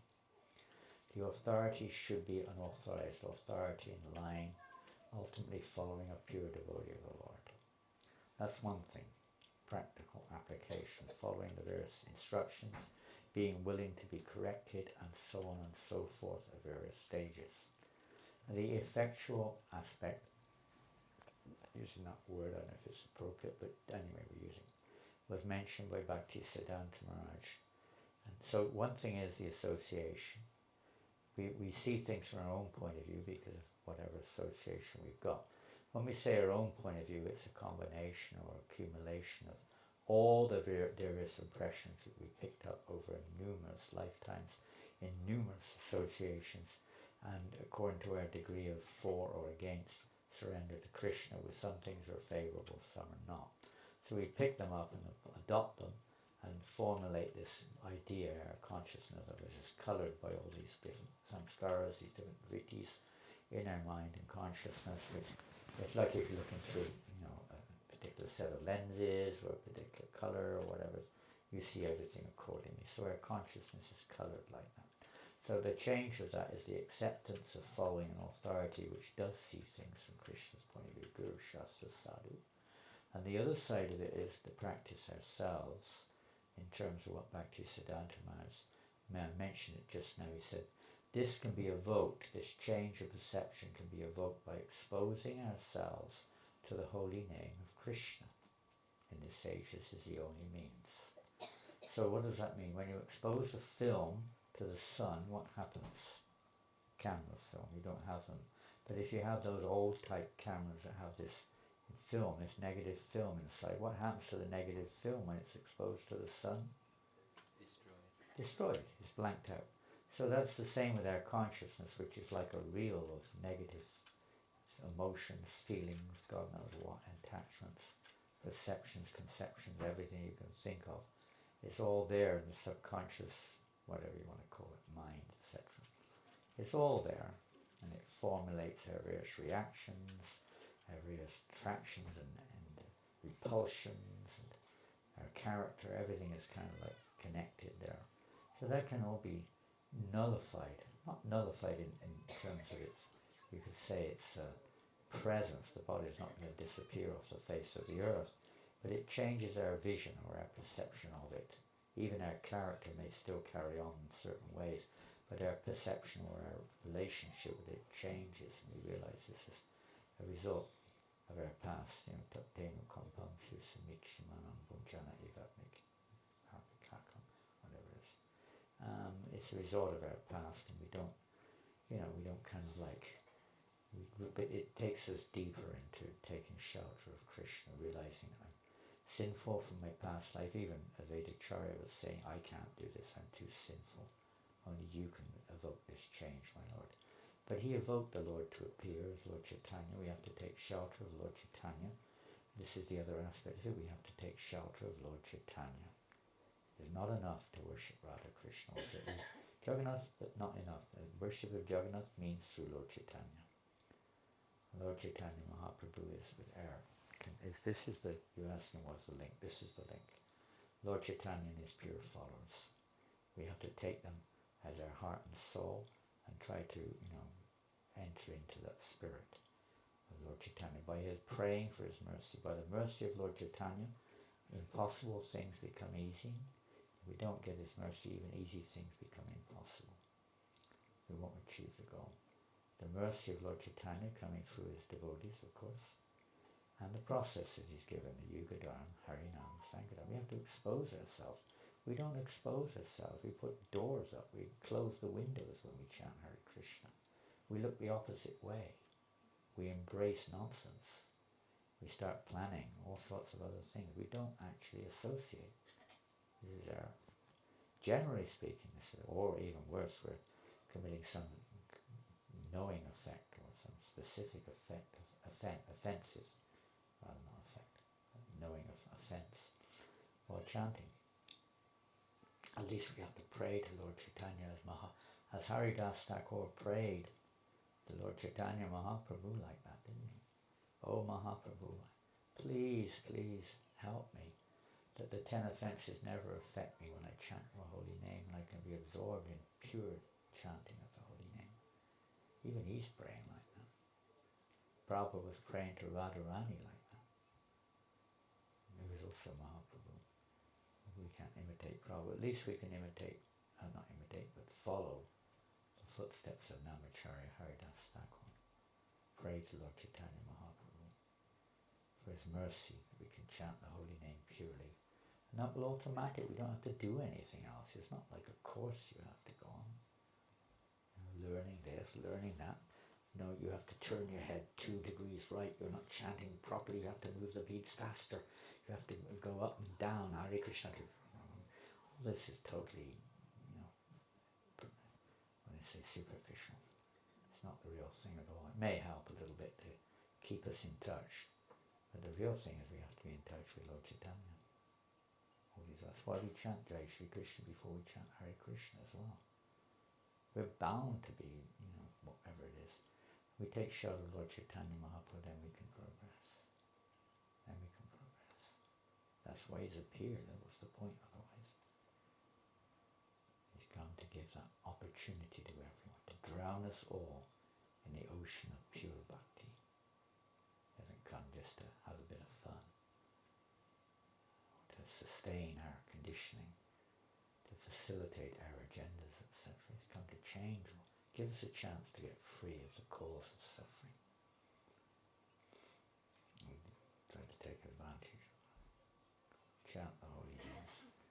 And just allow the holy name just to put aside, pray at least all these other thoughts and all these other things. Aside you go, kick them out, and just let the holy name take over. And the holy name, like the sun, Krishna Surya Sun, Advaita Acarya, will purify our hearts, cleanse our hearts of all the dirt. Cheto Darpana Marjan. Cleanse the heart of all the dust and dirt accumulated. You can't see through dirt very clearly. It's very unclear, hazy, cloudy. We get a cloudy, hazy picture. We don't get the pure picture. What is going on here? What is Krishna's? What's happening from Krishna's perspective? Or the pure perspective here? Or what is it that we have to do to help others to come to Krishna consciousness? Can't change their perspective, but we can change our own perception. That's one thing we can at least aspire for. Our general thing is we want everyone else to change. We want them to see things the same as I do. I remember the other day, who said that? I can't remember. Oh, Mahatma Prabhu. We were hearing the other day, he said, well, we should sometimes sit back and think, what would the world be like if everyone thought exactly the same way I do? Interesting meditation, isn't it? Because that won't happen, but just imagine. I don't know. Plus it's pretty impersonal in one sense, but can you imagine, are we that perfect? I don't know. I know I'm not. But Lord Chaitanya is very merciful. He's Petit Pavan. He's a Petit Pavan. We've got to recognize we're that petite. Not that we're, Maha. Big guy. We're the lowest. The devotee sees himself as a servant, servant. This is Lord Chaitanya's premise, in fact, of his mission. Servant of the servant. We're not the master of anyone. We're the servants of everything, and everything is, Krishna's there everywhere. We're the servants of even lower species, everything. Always trying to see how that is to bring pleasure to Krishna, how that's related to Krishna, what I can do. Try to assist my spiritual master in spreading this consciousness to others. We may not be so advanced, but at least we can try to help others who are more advanced to spread this mission. Anything else? Hare Krishna Maharaj. Yes, Mataji. I put my glass on, I can't see who you are. Haribo. Hare Krishna. Hare Krishna. Thank you, Maharaj. Thank you for the wonderful. I hope, I don't know if you could hear because I said I'm quite exhausted today and I can't, what to say, Hare Krishna. Thank you. Anything else? Okay, sorry. That's all you wanted to say, thank you very much. You have to thank Srila Prabhupada. We're nothing. Maharaj, you said Advaita Acarya is an incarnation of Mahavishnu and Shiva. So That's what it says in Chaitanya Charitamrita. I don't know. No idea. Absolutely no idea. We will accept it. I don't really know anything about him at all. This is whatever's written in there. But why he couldn't change anyone to chant the Mahamantra? He called Chaitanya Mahaprabhu to come. And he himself said he's sinful. Why would he say that? Oh my goodness. I never thought of that before.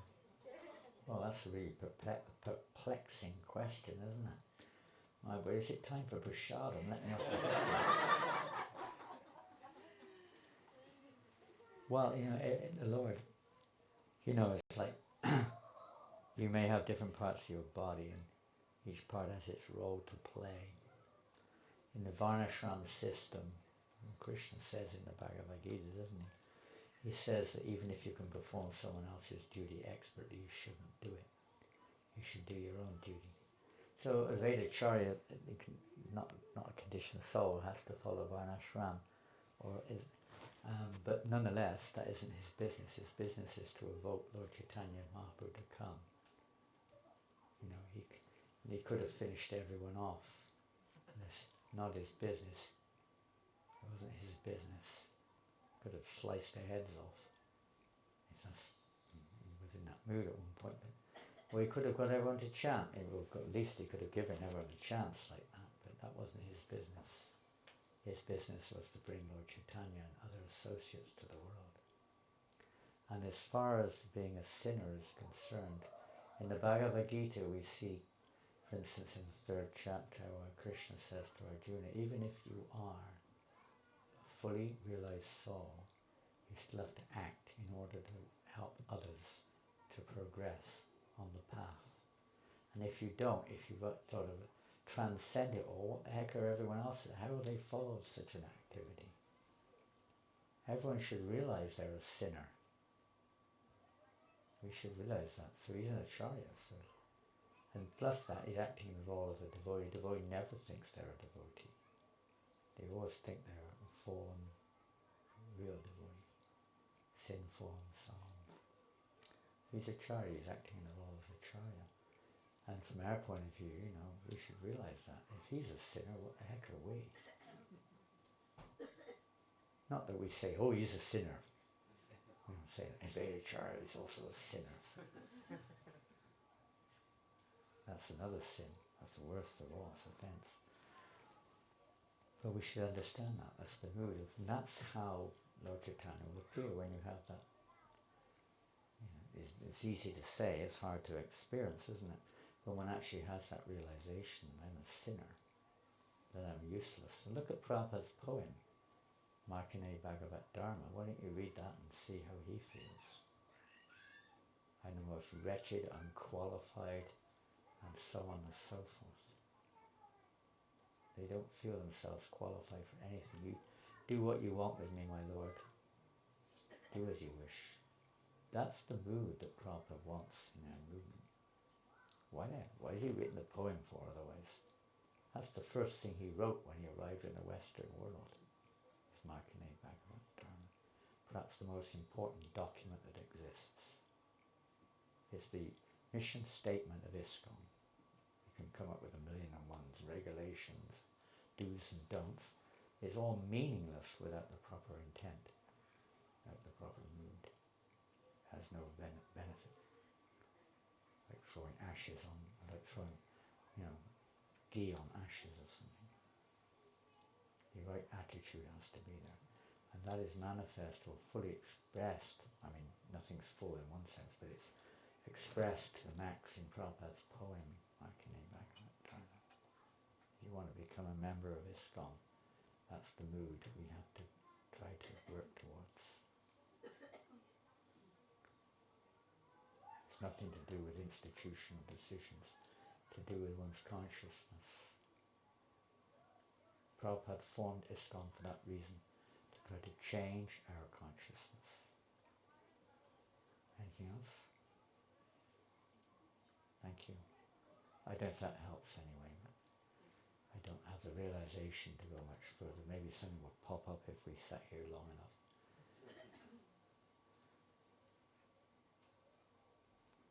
Anything else?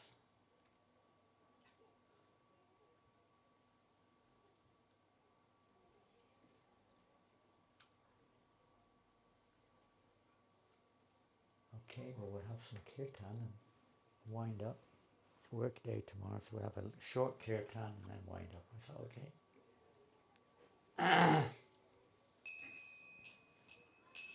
We'll try anyway. What is kirtan? What is it? Singing, right? Singing. Singing nicely, right? Yeah. Playing musical instruments nicely, right? Feeling good, yeah? And this is all kirtan, must be. Chanting the mantra with the right pronunciation, all good. A bit more than that, isn't it? Let's try to hear the sound of the holy name. Pray to Lord Chaitanya for his mercy. And we can chant for the pleasure of the Lord.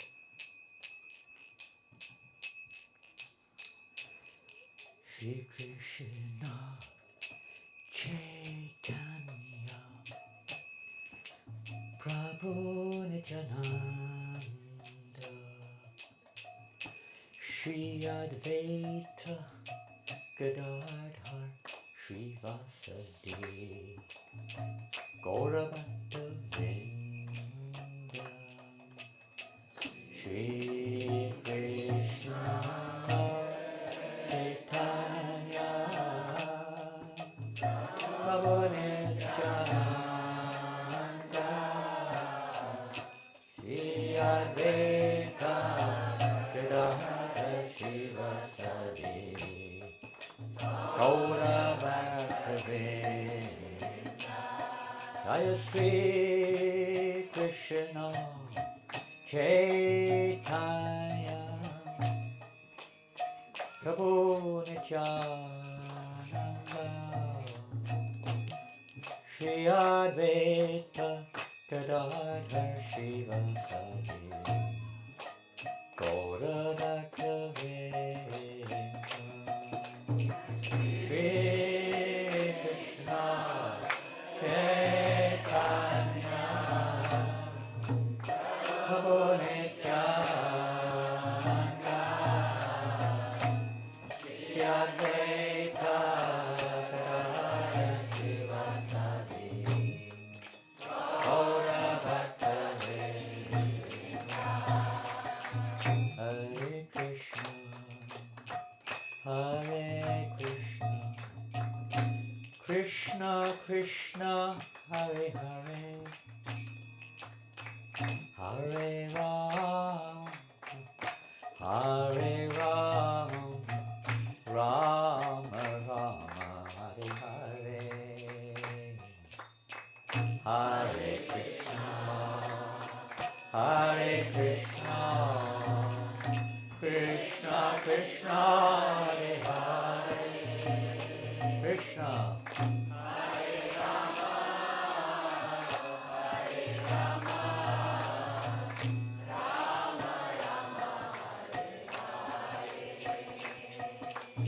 Hare Krishna Hare Krishna Krishna Krishna Hare Hare Hare Rama Hare Rama Rama Rama Hare Hare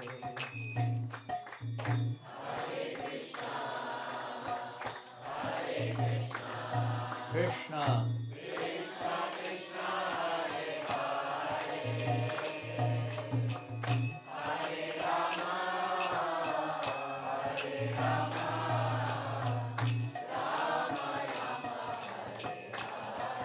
Just try to hear each word.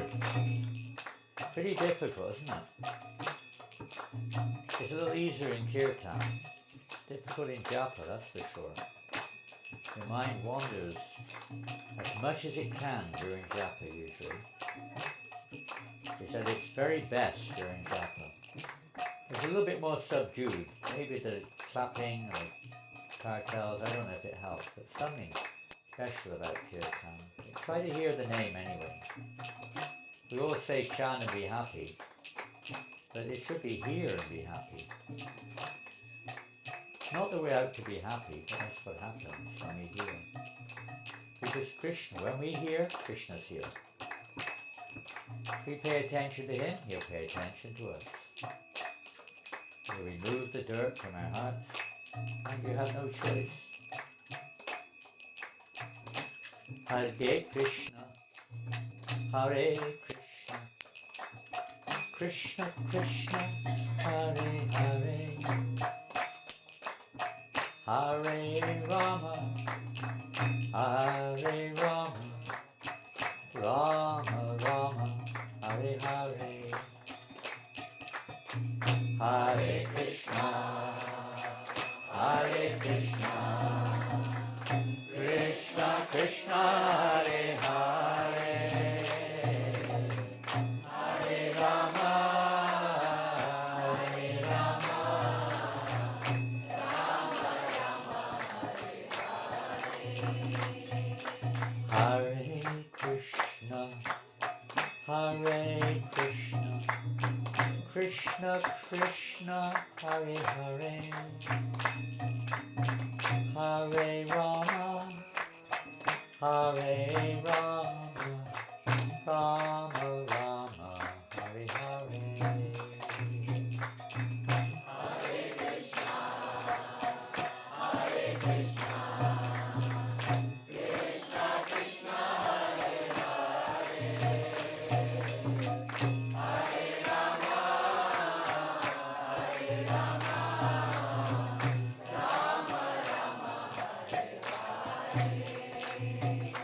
Hare Krishna, Hare Krishna, Krishna Krishna, Hare Hare, Hare Rama, Hare Rama, Rama Rama, Hare Hare.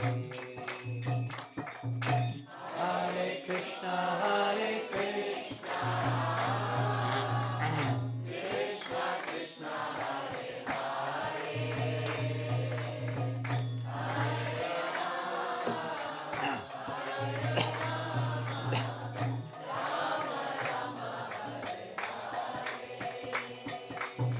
Hare Krishna, Hare Krishna,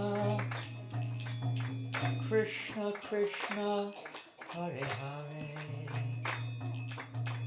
Hare Rama, Hare Rama, Rama Rama, Hare Hare.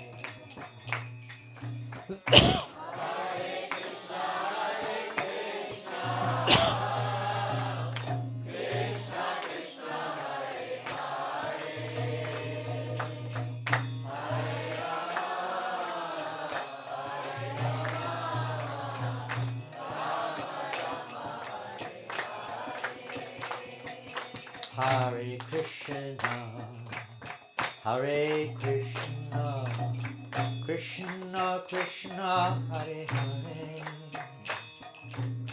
Hare Rama, Hare Rama, Rama Rama, Hare Hare, Hare Krishna, Hare Krishna.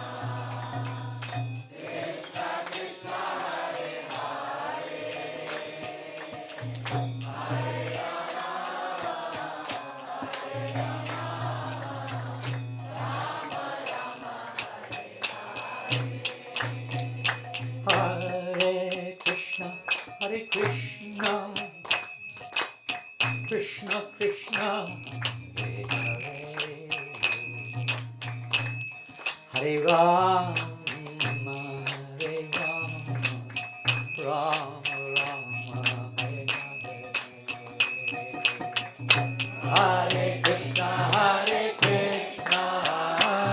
Hare Krishna, Krishna Krishna, Hare Hare.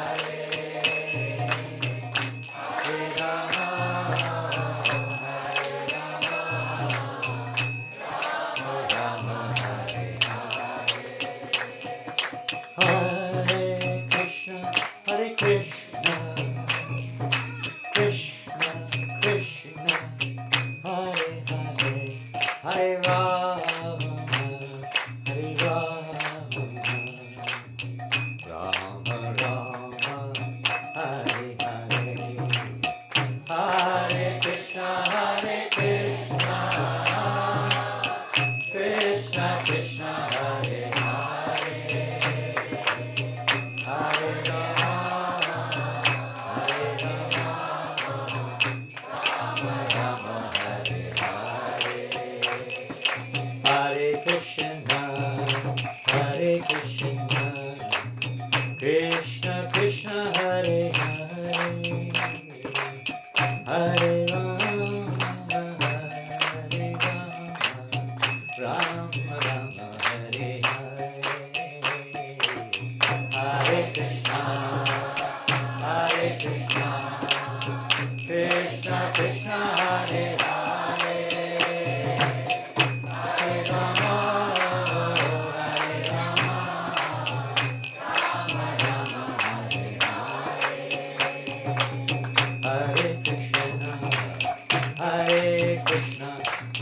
Krishna Krishna Hare Hare Hare Rama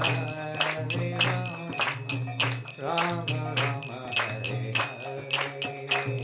Hare Hare Krishna Krishna Krishna Hare Hare Hare Rama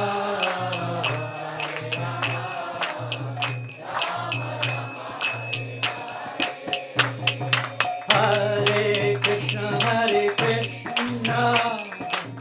Krishna Krishna Hare Hare Hare Rama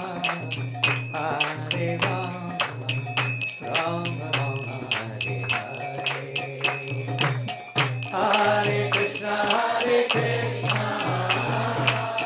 Krishna Krishna Hare Hare Hare Rama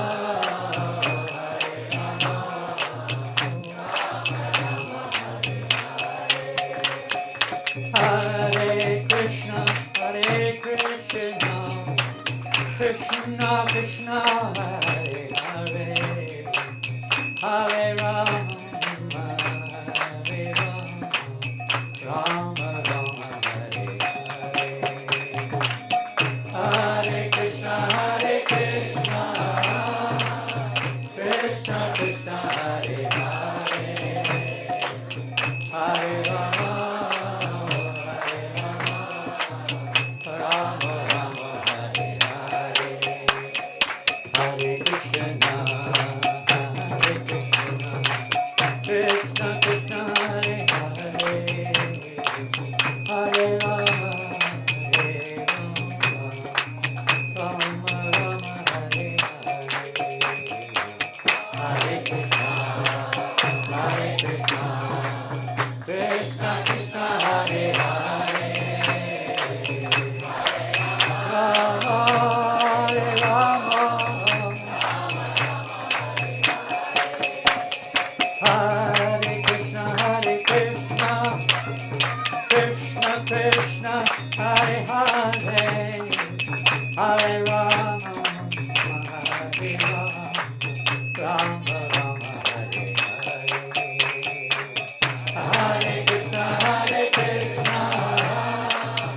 Krishna Krishna Hare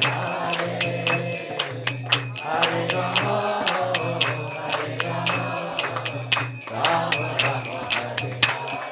Hare Krishna Krishna Krishna Hare Hare Hare Rama Rama Rama Hare Hare Hare Krishna Krishna Krishna Hare Hare Hare Rama Rama Rama Hare Hare Krishna Krishna Krishna Hare Hare Hare Rama Rama Hare Hare Hare Krishna Krishna Hare Hare Hare Rama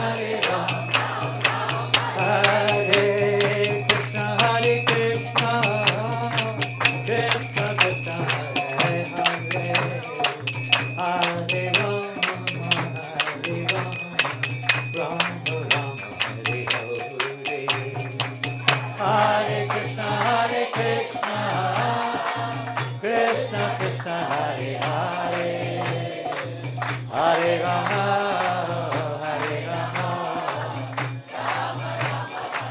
Hare Krishna Krishna Krishna Hare Hare Hare Rama Rama Hare Hare Hare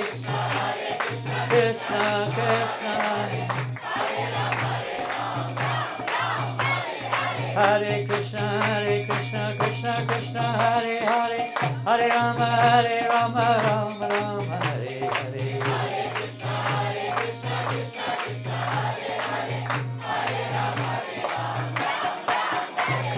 Hare Krishna Hare Krishna Krishna Hare Hare Hare Rama Rama Hare Hare Hare Krishna Krishna Hare Hare Hare Rama Rama Hare Hare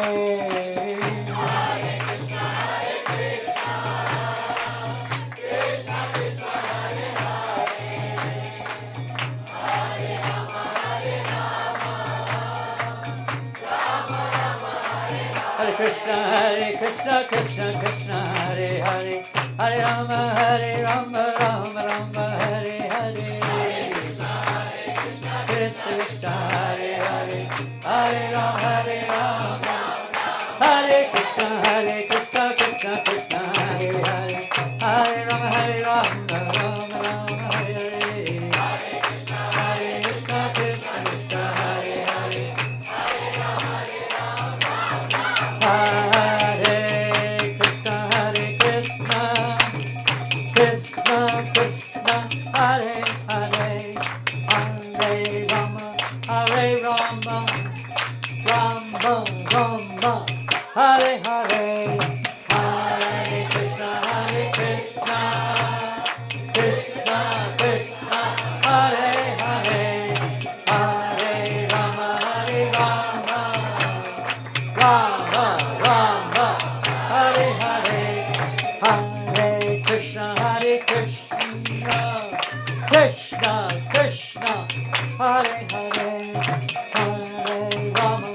Hare Rama, Rama Rama, Hare Hare, Hare Krishna, Krishna Krishna, Hare Hare, Hare Rama, Rama Rama, Hare Krishna, Krishna Krishna, Hare Hare, Hare Rama, Rama Rama, Hare Hare. Hare Krishna, Krishna Krishna, Hare Hare, Hare Rama, Rama Rama, Hare Hare.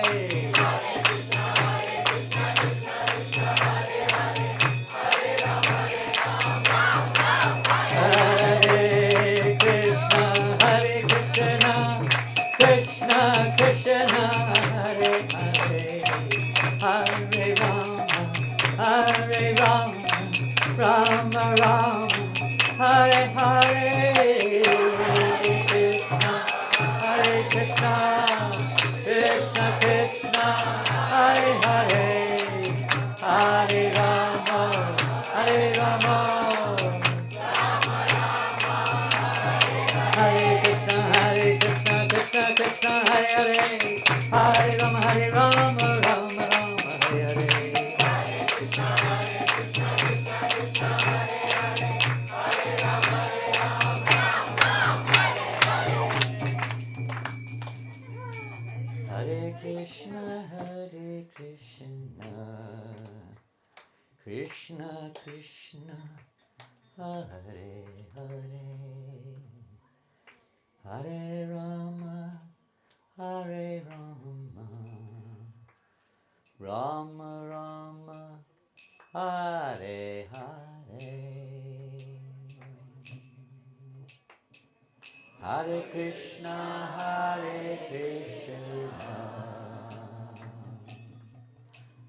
Krishna Krishna, Hare Hare, Hare Rama,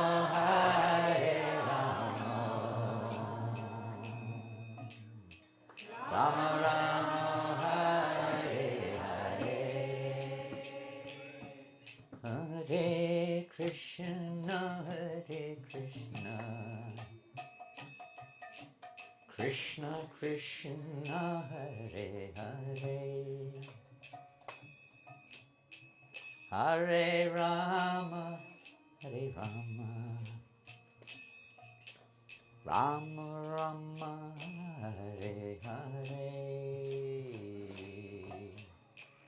Hare Krishna,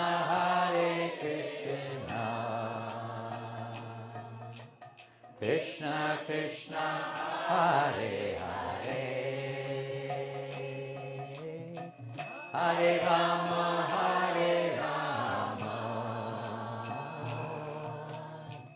Rama Rama, Hare Hare. Hare Krishna,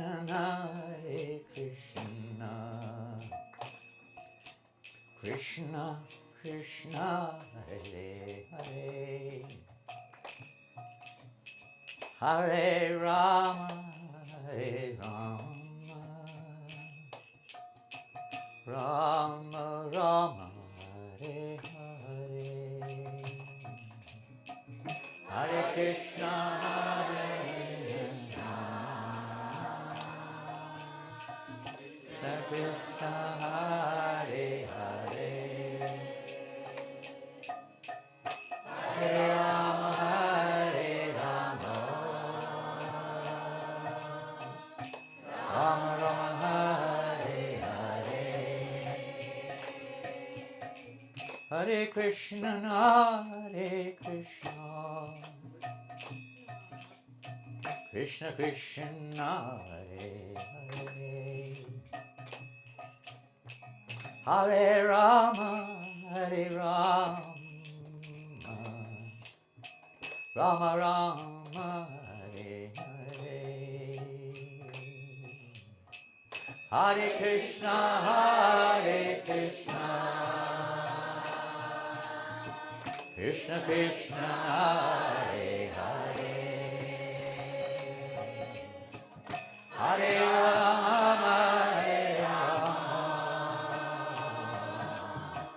Rama Rama, Hare Hare, Hare Krishna, Hare Krishna, Krishna Krishna, Hare Hare, Hare Rama, Hare Rama, Rama Rama, Hare Hare, Hare Krishna, Hare Krishna, Krishna Krishna, Hare Hare, Hare Rama, Hare Rama, Rama Rama, Hare Hare, Hare Krishna, Hare Krishna, Krishna Krishna, Hare Hare, Hare Rama, Hare Rama, Rama Rama, Hare Hare, Hare Krishna, Hare Krishna, Krishna Krishna, Hare Hare, Hare Rama, Hare Rama, Rama Rama, Hare Hare. Lord Premanandi. And if you could carry on chanting like that for 24 hours non-stop, you'll have no problems on the universe. Everything will be, you realize that there is no problem. The only problem, we think there are problems and we've forgotten what the solution is. Hare Krishna.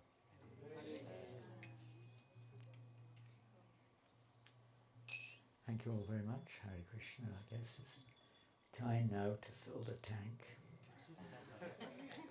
I see you can hear some tanks are getting quite low right now. Almost running out of fuel.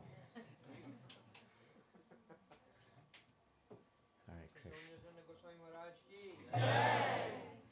Shri Prabhupada ki jai. Shri Advaita Acarya ki jai. Hare Krishna.